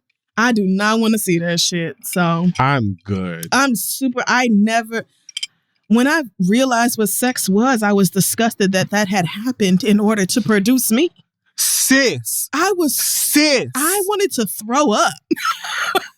Sis. I'm sorry, you joking? When I realized what it was, yes, my first arrival was that my parents did that. Yeah. And the fact that I made it past that, to me, I think is heroic.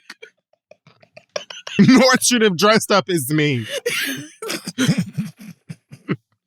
I was thoroughly disgusted. Like, I cannot believe that happened. Ugh. Yuck. Gross. Why would y'all do that? And they've done it just to do it sometimes. That's what I'm saying. Like, oh, y'all had sex at least 3 times. At least 3. Yeah. And it was way more than that. It had to be. But I don't want to spend too much time thinking about that. Even now at 40, I do not want to think about, no. They did it after you were born. There have been times where you have been alive and present in the home. Oh, yeah, absolutely. Because my brother... And they did that. Because my first brother came along 18 months after I was born. So absolutely it happened. But how could they do that to us? Mind you, my brother's birthday is literally tomorrow.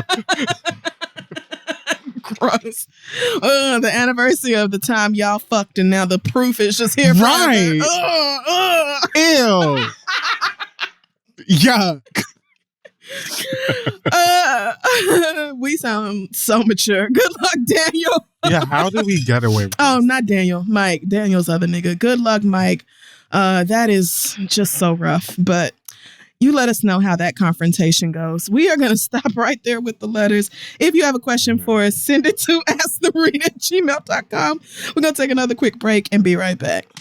Hey, girl, have you been having a long day, an early morning? Could you go for a nap like right now, like at this very moment, Sure just could. like me? Yeah. Well, it's a perfect time to talk about the Sleep Week sale at Brooklinen. Girl, all their luxurious home essentials are 20% off, and it's on for the spring refresh that you've been thinking about all winter. It's the time. The time is now. Get all of the toxicity out of your life, including that person who you've been sleeping on your sheets next to, and bring in the refresh. Brooklinen works directly with the best suppliers because they understand the assignment of better rest. Girl. Premium quality, beautiful weaves and colors, and without the middleman markup. Save on quality and comfort. Plus, Brooklinen gives the people what they want with their fast shipping. Your goods will get to you in almost no time at all. Unsure of what to get during the sale? Well, bundles are the best. Grab award-winning luxe sheets and towels together, saving more money. Get yourself a little something with accessories like this: silky sleep masks, pillowcases, and soft throws to keep you cozy while you're resting. Okay? So get Brooklinen, goes above and beyond so you can wind all the way down. I personally love my Brooklinen sheets because they make me feel luxurious on the bed that I just talked about how much I love. Packaged together, it is really a fight that I get out of it anytime, even for myself. So visit brooklinen.com to shop the Sleep Week sale now for 20% off. Miss the sale? Well, you can still get $20 off your purchase of $100 with code THEREAD. That's $20 off your purchase of $100 with code THEREAD. That's Brooklinen. That's BROOKLINEN.com. Code THEREAD for $20 off your purchase today. Go and get some fresh new sheets and spend some time in your bed getting some rest. And let's get back to the show. Okay, guys, it's time for the read now. And who am I reading? I don't even remember. Go ahead. Well, I just have a few quick things to talk about this week. First of all, Oklahoma yet again embarrassing me this time by rejecting the referendum to make weed not legalized, but recreational weed legalized.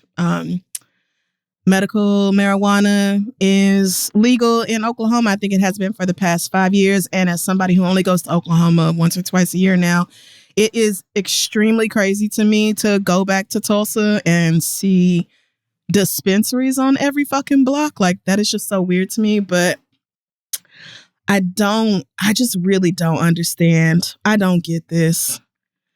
Y'all worried about what exactly as far as like recreational weed is concerned? When you have that many dispensaries, like over 400 dispensaries in the state of Oklahoma, which is not that population wise, not very big.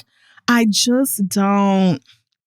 And I think that's over 400 just in the Oklahoma City area. Like, there's already so many fucking dispensaries and just not that many people. And you would think that full legalization would bring in people from the surrounding states where they don't have legalized recreational weed. Hello, Texas is right there. Oklahoma City and Dallas are a 3-hour drive, usually less because of how fast niggas drive in that area of the country. But like, it is nothing to go back and forth between Oklahoma and Texas, especially for some weed. I just don't. I really don't get it. It's not like Oklahoma is rolling in cash. It's not like we're number one in public services provided to our people in schools or education, on crime or anything. Like, it's not like Oklahoma just has so much money they don't know what to do with it. So why y'all are continuing to be this way, I'll just never understand. But girl, womp, bump, it's a flop. I was also going to talk about Nicki Minaj because she's, just yet another rapper deciding to bring up Megan when you just really have no reason to be that mad at Meg, but we already talked about that. So what else is here? Oh, I don't really understand what that's about. I mean, I guess I get it, but whatever. I mean, I think she's just mad because Megan worked with Cardi after they did Hot Girl Summer. I assume. And I mean, and probably mad because WAP was a better song and a much bigger hit, but WAP had like direction and a theme, and I think both of them actually liked and wanted to work with each other. It didn't feel forced. Like, the song that Nicki and Megan did together felt like the industry and fans pressured them to work together. It didn't feel like they really wanted to work together at all. And the song was not good. It wasn't. It felt like it was, even if Nicki wasn't on it, it wouldn't have been a good song. Exactly. To me. It wasn't bad because Nicki was on it. It just wasn't a good song. It just wasn't a good song. It just had no, it didn't feel like it had any motivation to it. So it wasn't hard for one to be better to me, but... Yeah, but it's just... Yeah, maybe. You're grown, and it's not betrayal for people to work with somebody you don't like. Megan's not, she's not your daughter. She's not your wife. She's not your manager. She's not your assistant. She's another artist. And Cardi is a huge fucking artist. It's not too many of these girls is going to turn down the opportunity to do a song with Cardi B. Same way they not going to turn down the opportunity to do a song with you. So why are you... Anyway, though, we've already talked about her, so asked and answered. I also want to talk about your boy, Ja Morant. Oh, boy. Oh, well. This is really crazy. Yeah, this is pretty wild. Ja Morant has been going through a lot over the past couple of weeks. Apparently flashing a gun at somebody in high school after a pickup game at Ja's house and swinging on this little boy. And apparently he, threatened a security guard at the mall, maybe behind his mama or something. That is also really confusing. But this most recent story came when Ja decided to go live in a strip club. And let me just say, anybody going live at that hour of the night is not up to anything good. I know, because when I be going live at 2 a.m., it is the dumbest shit every time. Like, I'm not sober and I should just... I'm not sober. And I should just not, but I do it. But I do it anyway. Yep.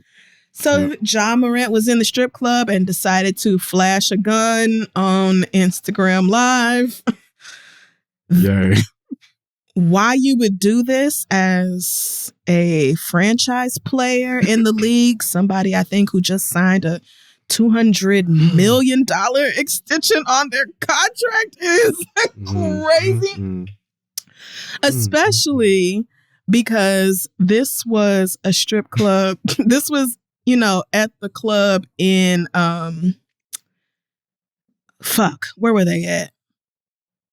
When they went because they were away. They were at an away game. So they flew to Denver or wherever the hell they were at. Yeah. And so now they had just lost to Denver. So now the conversation is coming up like, where did you get a gun from? Did you bring a gun on the team plane? Because then that would be a violation of NBA rules, not to mention, whatever other laws there are about having firearms on airplanes and all this. And so now I think he's suspended right now, and who knows what the ultimate punishment will be. But I just want to say, oh yes, and when Gilbert Arenas brought guns into the locker room back in 2010, that nigga got suspended for 50 fucking games. So I just want to say, he's been benched indefinitely. That's last I heard about it. I mean, honestly, I don't want to. On the one hand, I mean, like, I'm trying to be like fair, young black man, blah, blah, blah, whatever else. But nigga, this is so fucking stupid. Why? And really, like, somebody needs to look into this. Why is it that niggas will make it? It don't even necessarily have to be out the hood, but just out from your regular ass surroundings. Like, you didn't have to grow up in the hood to grow up with, average earners for parents, like solidly working class or lower middle class or whatever. Like, you made it out of that into a place where you get paid millions and millions of dollars for playing a game. Yes, you are playing it at its highest level. Yes, you're putting your body through wear and tear or whatever the fuck else. But ultimately, you are making heaps and heaps of money to play a game. Why the fuck are you niggas still trying to look like you real? I mean, what is the point of brandishing a gun when you know you're not involved in none of that type of shit? You're not trapping nothing. You're not selling nothing. You ain't pulling up on the ops or no shit. That is not your lifestyle. That's not your life. And if it is, it shouldn't be, because you're a fucking NBA star making, again, hundreds of millions of dollars. So why are you even setting yourself up to be played like this? A situation nobody can really defend you in. Because why the fuck do you even have a gun? And why do you have it on Instagram Live? I agree. 100%. I don't get it. At the same time, I see stuff like this and I think wealthiness in America for the Black person is complicated and confusing. We don't have financial literacy alone is like, I mean, struggle bus. But just like, hard to have financial literacy when you don't have finances. I mean, for those that do. Right. But like, I think there's just something about the existing and operating within the privileges that are afforded to you through wealthiness, that Black people end up in precarious situations by, because it's like, you are rich, and because of that are probably in a lot of rooms with rich white people, but you're not a rich white person and you can't do rich white shit. That's true. And just because white people especially, not exclusively, but especially rich white people, can get away with horrible things that nobody should do, doesn't mean, oh, I'm lit, I've made it, let me act a fool and do whatever I want because I'm that nigga. Right. And I think that mixed around with just the inherent pissing contest that men find themselves in all the time because of insecurities that come around being, come with, being, I guess, a guy. Unfortunately. You land in situations like this, and there is So unfortunately stupid. only so much pity or so far your sympathy can stretch. I mean, because again, this is deeply stupid. It is so dumb. It is, but I also think that just go be rich. Sometimes it's like, yeah. In worlds where we may have been able to get to these places without being literally beaten, broken, and killed, maybe it might look a little bit different. And that's not excusing anybody's fuck shit, but it's like, I don't know. Sometimes I think it's a little layered. Well, I mean, it is, but I just could not believe I've been hearing, obviously all these other stories about Ja over the past few weeks. And then for this gun video to come out, I literally was like, nigga, you have got to be shitting me. Like, do you want to keep your job? Do you want to keep your job? Maybe you don't like it. Well, I don't know. I mean... but best of luck in figuring it out. I actually don't want this to be like the end of his career or anything. I want him to learn and grow up. I know he's only like 23, but nigga, this is so fucking dumb. And speaking of dumb, last thing I'm going to bring up, did you see this tweet from D.L. Hughley about Chris Rock's special?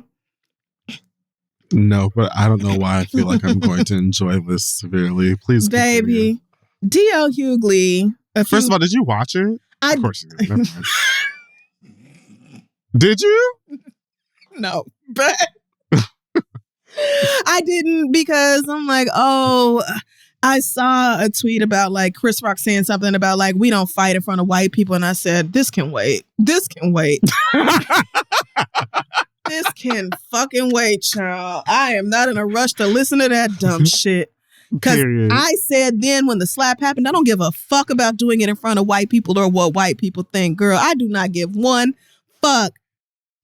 The original fucking perpetrators of genocide? You think I care about looking violent? The most violent living motherfucker. To colonizers? No, I don't. So when I saw a tweet that said, Chris Rock was like, I just can't believe we don't do that in front of white people. I'm like, even if it is part of a punchline, girl, I'm not pressed. So, but I will watch it probably sometime this weekend when I'm taking my hair down. But D.L., you need something to do when you're taking your hair down. So, but yeah, a few days ago he tweeted, "It's ironic. Some of the very people saying Chris Rock should get over being slapped and stop talking about it because it happened a long time ago are the same people who get mad when people say we should stop talking about slavery and get over it because it happened a long time ago." Oh, girl, get out of my face. Shut up. Are you move around? And then put hashtag Team DL at the end, which always makes me laugh because how can't it? But like, why are you so old that you're still doing this, Grandpa? We don't hashtag Team DL on all of your like. What do you think this is doing? What are you?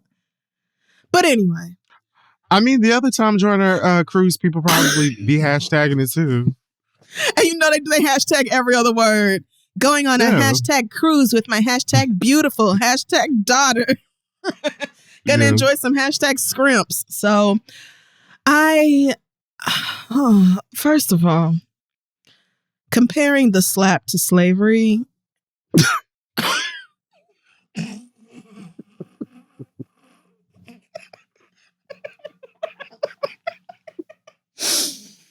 to the enslavement of our people over the course of hundreds of years, unspeakable horrors, truly vile, heinous things that we experienced, fucking history that is passed down through our fucking DNA. Black people just being born with higher blood pressure than white people and shit. And you are going to compare Chris Rock getting smacked on stage to slavery? First of all, and comparing most things to slavery, you automatically lose. Especially pop culture references. You're talking about something that happened in a pop cultural reference to the fucking North Atlantic slave trade? Is that what you're doing right now? So there's that. But also, some of the people saying Chris Rock should get over being slapped are the same people who say we should stop talking about slavery. I don't think so. No. That doesn't even sound like that. Those circles don't overlap in the Venn diagram. I don't think they do. I think those are two different circles. I don't understand what made you draw that conclusion either. It's almost I don't know. It's almost like he felt obligated to put out a tweet in support of Chris Rock. Yeah.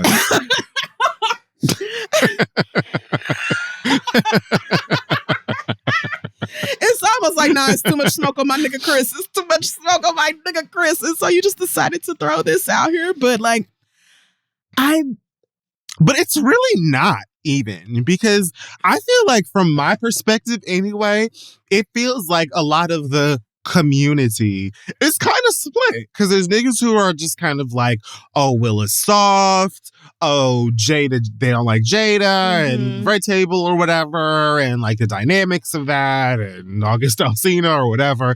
And so they just feel like because of Will Smith and his softery and the whatever their dynamics are, that Chris Rock as a comedian should have been able to clown them without having hands put on them, especially in such a humiliating way. And then there are others who are like, well, this nigga has been shading Jada and saying crazy stuff. And then he made like an insensitive comment about her hair when she has a medical or health issue regarding her hair. And this nigga was defending his wife and it don't matter, whatever. So like, it's not even just like, he doesn't need defense. Like, what I'm saying is he doesn't need a cape. He doesn't need a cape. Like, this special aired on Netflix. They don't put shit up there for free. Like, this wasn't a charity gig. So, and I just don't think even of the conversation, I think the few people I have even seen saying, oh, he should get over it because it happened a year ago or whatever, like, I haven't even seen very much of that, but I definitely haven't seen it from white people. If anything, I've seen white people defending Chris Rock and his right to talk about what happened. And white people were the ones who were mainly all up in arms about it anyway and talking about how they were frightened for their own personal safety afterwards and all this. So I just don't, who are the people who are saying Chris Rock should get over it because it happened a long time ago, and who are also saying that same thing about slavery? Like, I just don't, y'all just be saying stuff to say it. You don't think about the words at all. And I get that's popular and fun and current and everyone's doing it. But girl, I'm going to ask the questions every fucking time. They don't have to be either, is the thing. But you said, that's a tactic. But that's a tactic. That's a tactic. First time, and I'm not even saying that's necessarily D.L. Hughley. D.L. Hughley could just be an airhead. I don't know him. I mean, but yeah.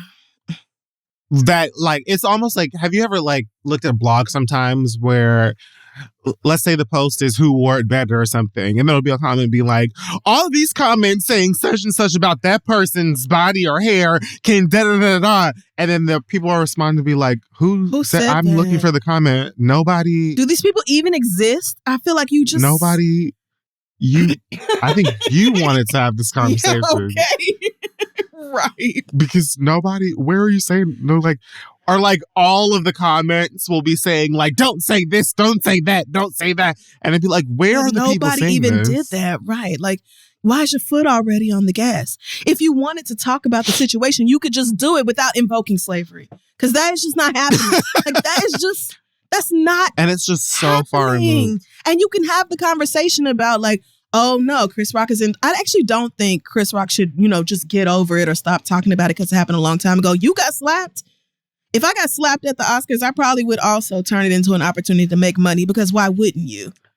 That's the thing, though. The only people who I've seen talking about timing are people who have been addressing like the marketing aspect of it. Who are being like, oh, this happened X, Y, and Z ago. And now you're talking about it now that you have this Netflix special up and ready to, for upload. And I agree. Like, although I have no problem with him getting fire smacked out his mouth, like, of course you're going to turn it into dollar signs. Why wouldn't you? It would be dumb not to. It would be dumb not to. But Chris Rock almost immediately went out and started workshopping material about this. If anything I've heard, it's just a damn shame that all these months later, the jokes are still that weak. But like, Chris Rock, it's not like I didn't hear anybody say it was funny. It's not like he took a break from comedy. He'd been going around doing shows talking about this. It's just that this one was recorded and put on Netflix for the rest of us to see. So y'all are just, it's like no matter how you look at this tweet, it don't make no goddamn sense. But that's on brand for DL Hughley. That is right. That is exactly aligned with what I expect from that little fuck nigga. So yeah, trash, garbage. And then that why do I just keep thinking of things to talk about? But that new Nick Cannon show with Kevin Hart. Why did I forget to put this on the list? I cannot believe that show made it into development and is now going to be on the air. Baby, how? I can't. Okay, I'm a chop this week. I honestly was like, oh, of all of the things, this is the thing we have to talk about this week. And I still didn't bring it up. I mean, okay. You simply forgot. But the whole, who's having my baby thing. And I mean, it's obviously a joke. These girls, allegedly are, campaigning to be Nick Cannon's next baby mama or whatever. I just feel like the fact that you have all these kids is not a joke. I just don't think it's funny that you have fathered all these children and scattered them across the United States and cannot possibly be an active father in their lives. I'm not seeing the humor. Here's my hope / prediction, but mainly hope. Mm-hmm. That this is going to turn out to be a spoof of dating shows like The Bachelor, etc., etc., and it won't be anything real. That it will wear its spoofiness, it'll wear its parody wide open. Nick Cannon and Kevin Hart have worked together on The Real House Husbands of Hollywood, which was funny. Obviously script or maybe semi-scripted series that parodied The Real Housewives and stuff. So I'm hoping that this is going to follow that in its tone and approach. Yeah. And rather than being something that's sincerely making a mockery of the fact that this nigga has fathered several children who are going to have, complications. Yeah. In their lives when they grow to a place where they're past just Bluey and fruit snacks and shit gets real. Right. It's cute now because they're all babies. All of them. So I'm hoping rather than really being a hot mess that this will be a parody of a dating show or something like that. And honestly, I don't even know if that's appropriate, but it'll be better. Yeah, that's what I'm saying. I fully believe it is going to be a parody. I fully believe it is going to be a parody. I just don't think the premise is funny. And also, watch him impregnate one of the girls anyway. Watch him do it anyway.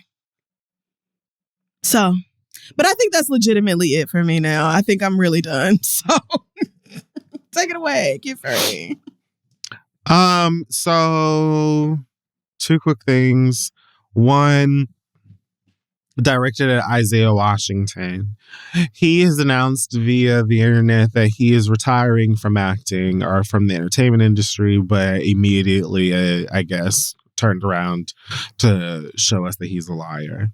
He said, "It is with a heavy heart and a sense of relief that I am announcing my early retirement from the entertainment industry today.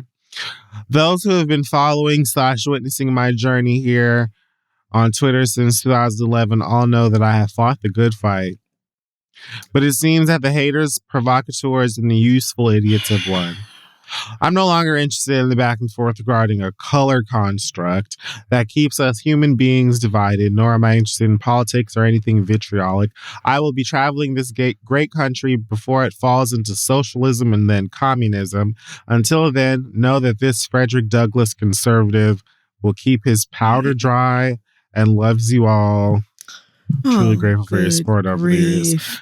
Now, if you don't know who Isaiah Washington, he's a nigga who used to be on Grey's Anatomy, and then he said faggot and pissed off white gay people.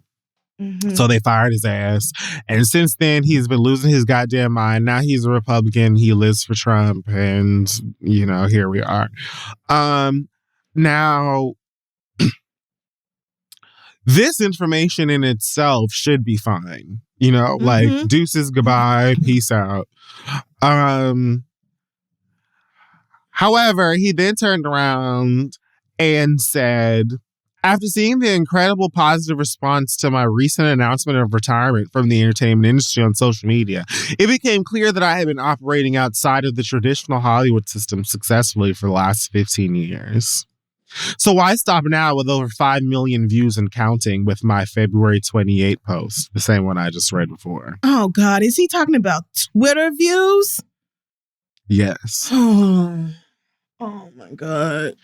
It seems that if I receive just $1 from 5 million people, then I will have more than enough capital to continue to independently produce my own Bass Reeves movie for a fall 2023 shooting schedule in Arkansas and Oklahoma. I mean, why not give it a try, Please right? don't. This all under a GoFundMe campaign that he's now launched to try and raise money to produce a movie where he will be playing Bass Reeves after he just played Bass Reeves in another movie that came out last year with Stacey Dash in it. Isaiah, you're playing games. Beat it. Why does he have me blocked on Twitter? Who cares? I hope he has to be blocked too. What a fuck nugget. I just went to try to find these tweets. It says biggest day. You're blocked. Well, bye, bitch. Beat it. What a dumbass. Why? How the fuck you talking about you, mother? Matter of fact, why am I not blocked? Let me block her. Why do you think? Why the fuck? The number of Twitter impressions. Do you think that's the number of people who actually are like rooting for you, bitch? Is that what you think? And do you think they'll then turn around and give you $1? Like, you sound like a child. Ooh, if everybody who looked at this 5 million. Or like a really, really old person. It's the same level of delusion. And like, oh, if the 5 million people each gave me $1, I would have a lot of money. Yeah, you could say that. Anybody could say that.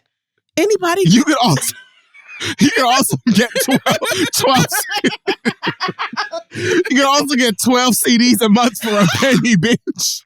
Come on, BMG. And never pay them people money for them CDs. Never do it. What the fuck are you talking about? Get out of here. Get out of here. Like, oh, man, if 3 millionaires each gave me $2 million, I would have $6 million.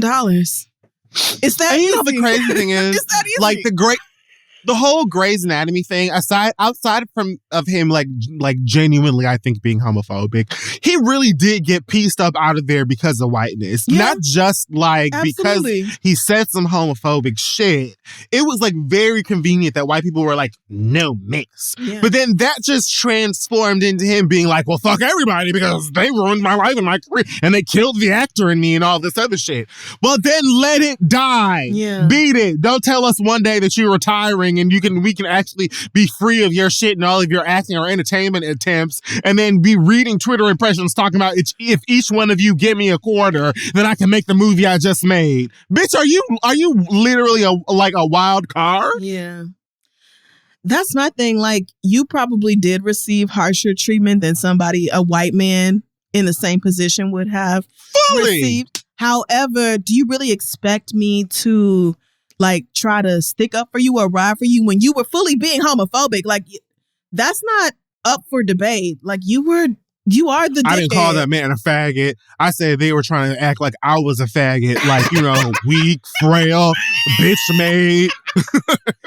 Assuming I'm one of them sissy ass, pussy ass niggas. Like, what?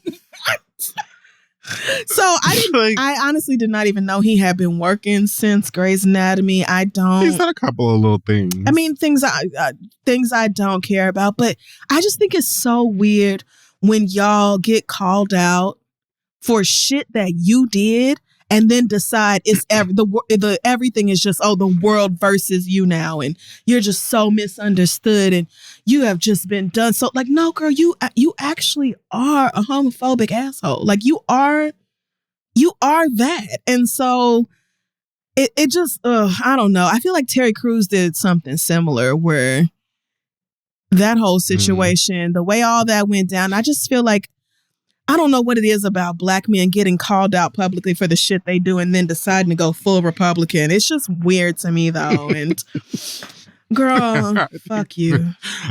Because you know what it is? It's like when I think black people hold a specific person accountable for certain things, or be like, girl, what the fuck are you talking about? Like, you're tripping.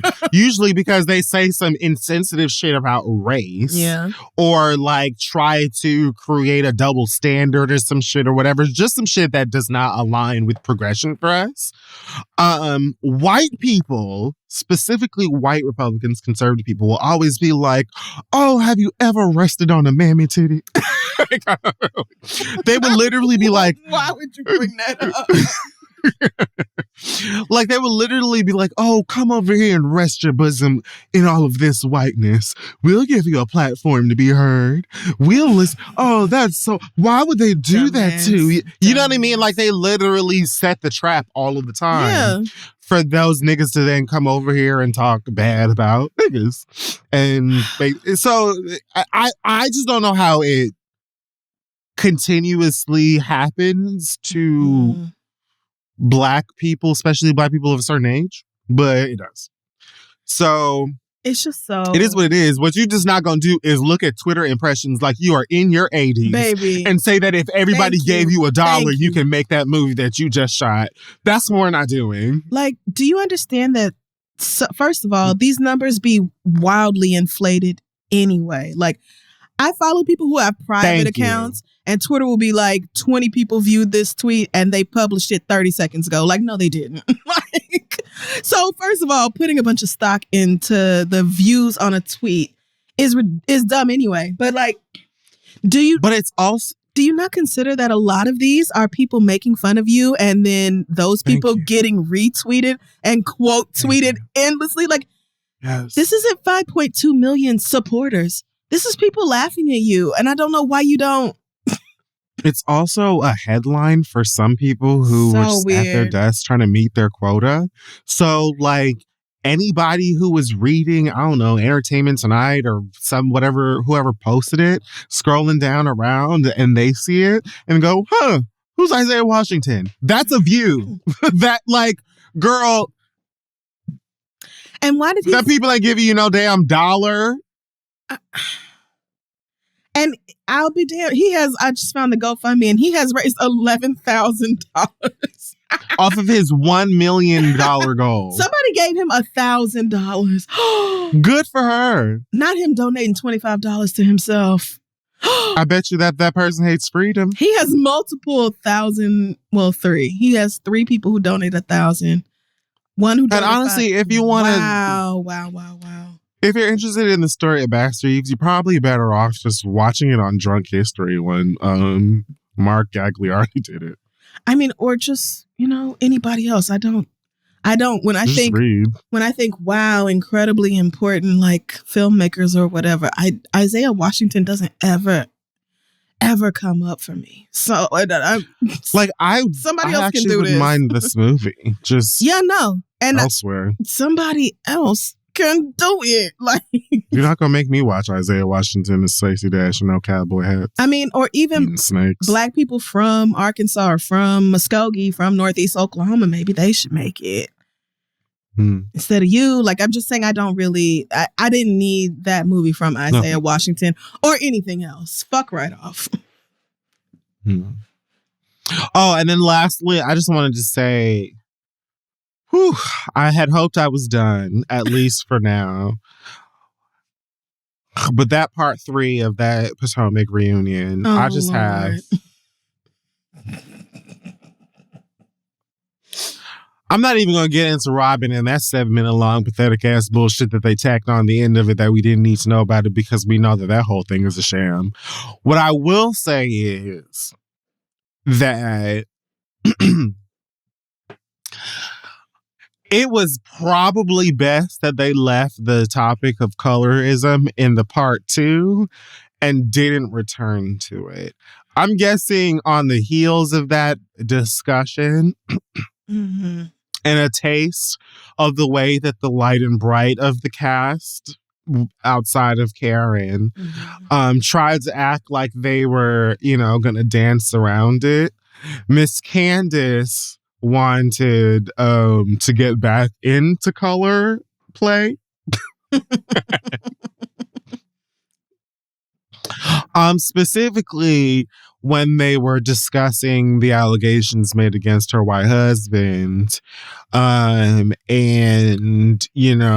she said something along the lines of Giselle's white looking ass making up lies and her proximity to whiteness or white privilege being an asset in the types of allegations that she might want to make against someone. So, of course, that was received with a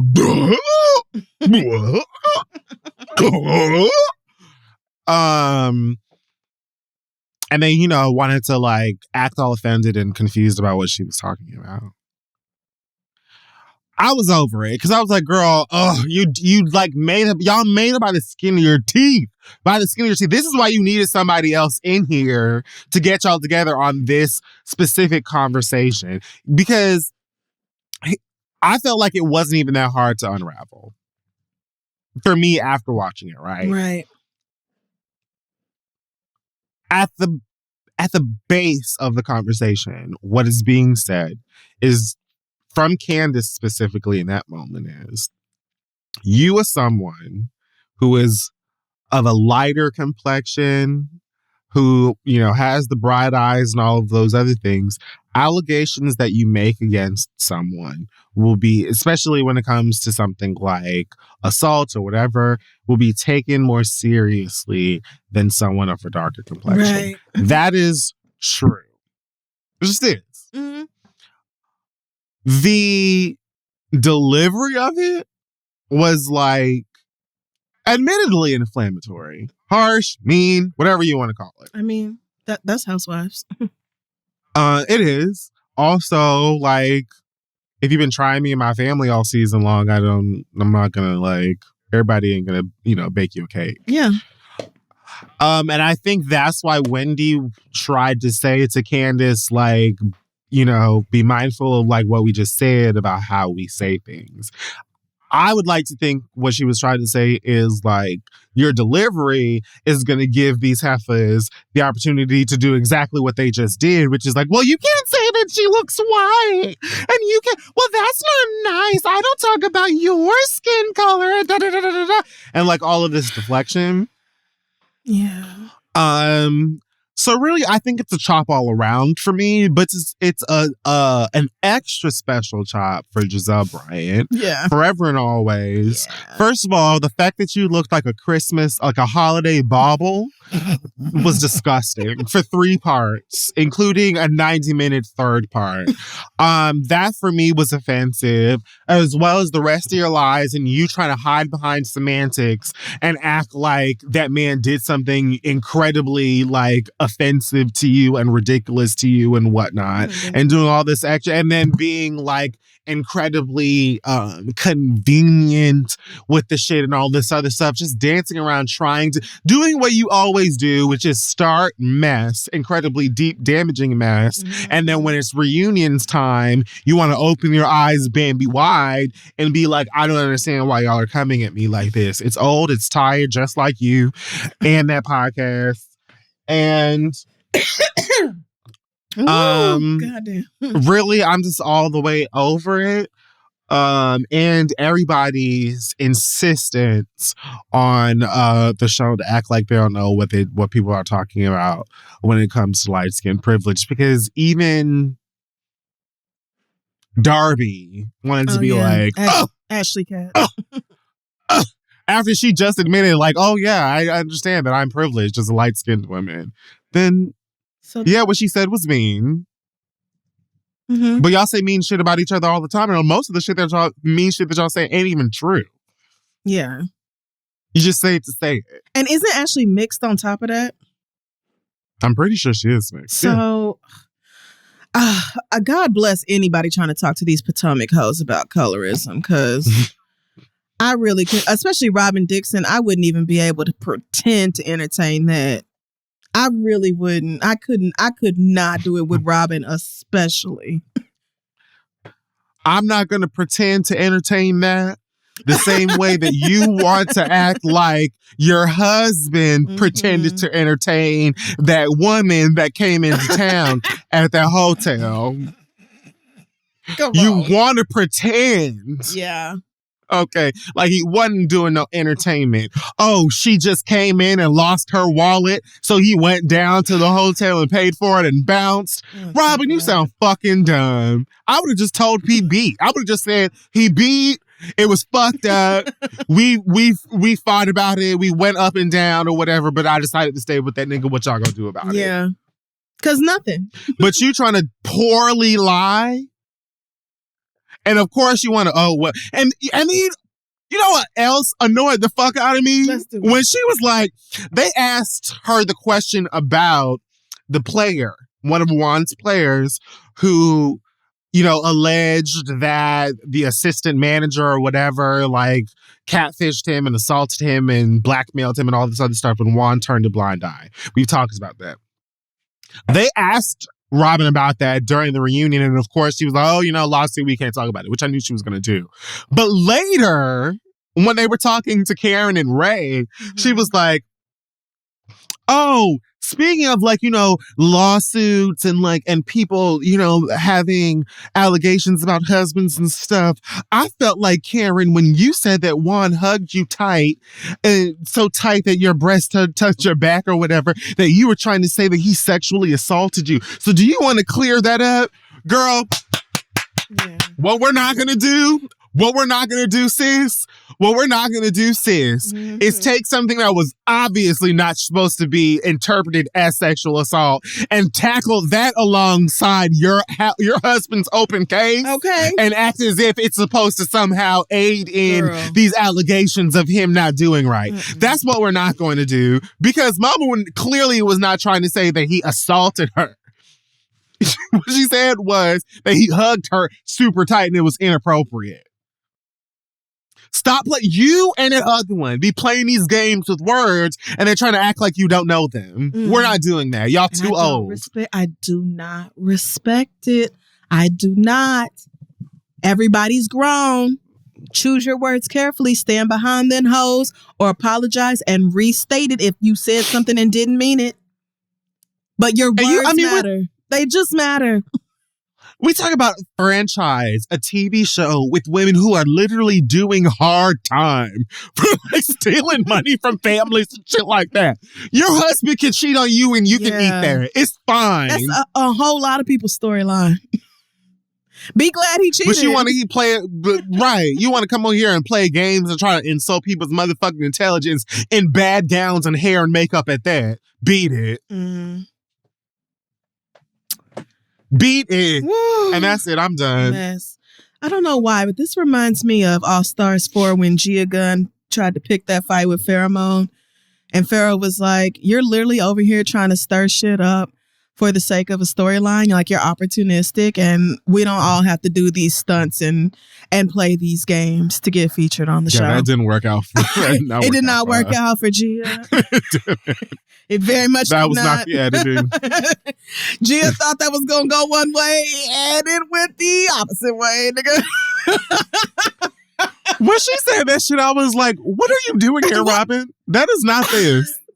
For some reason, Robin acting like that reminds me of that. Like, what are you doing? What are you talking about? Okay, well.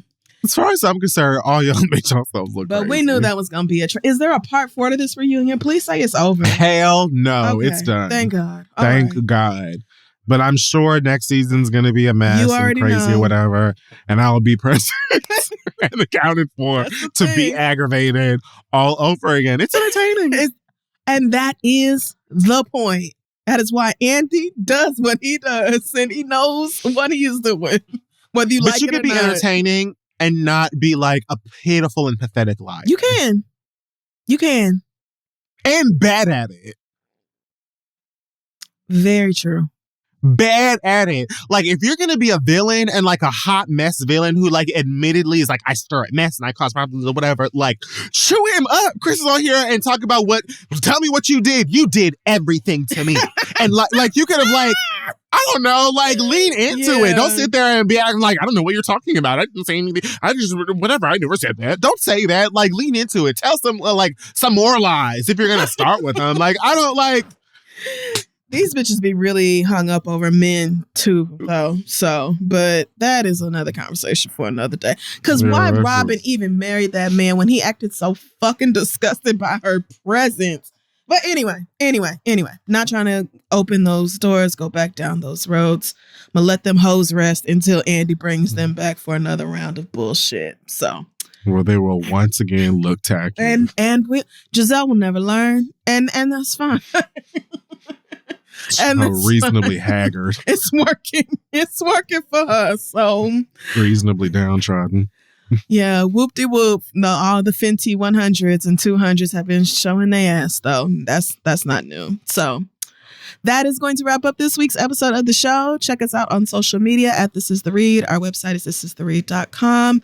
You can find our merch over at Shop The Read, our Patreon at patreon.com/TheRead. I'm trying to think if I have any announcements this week, but I don't think I do. Do you, friend? I'm looking through the text messages trying to see if somebody told us to say something. No, I don't think I have any announcements this week. I hope you guys enjoyed this episode. Yes, take care of yourselves and each other. We will see y'all next week.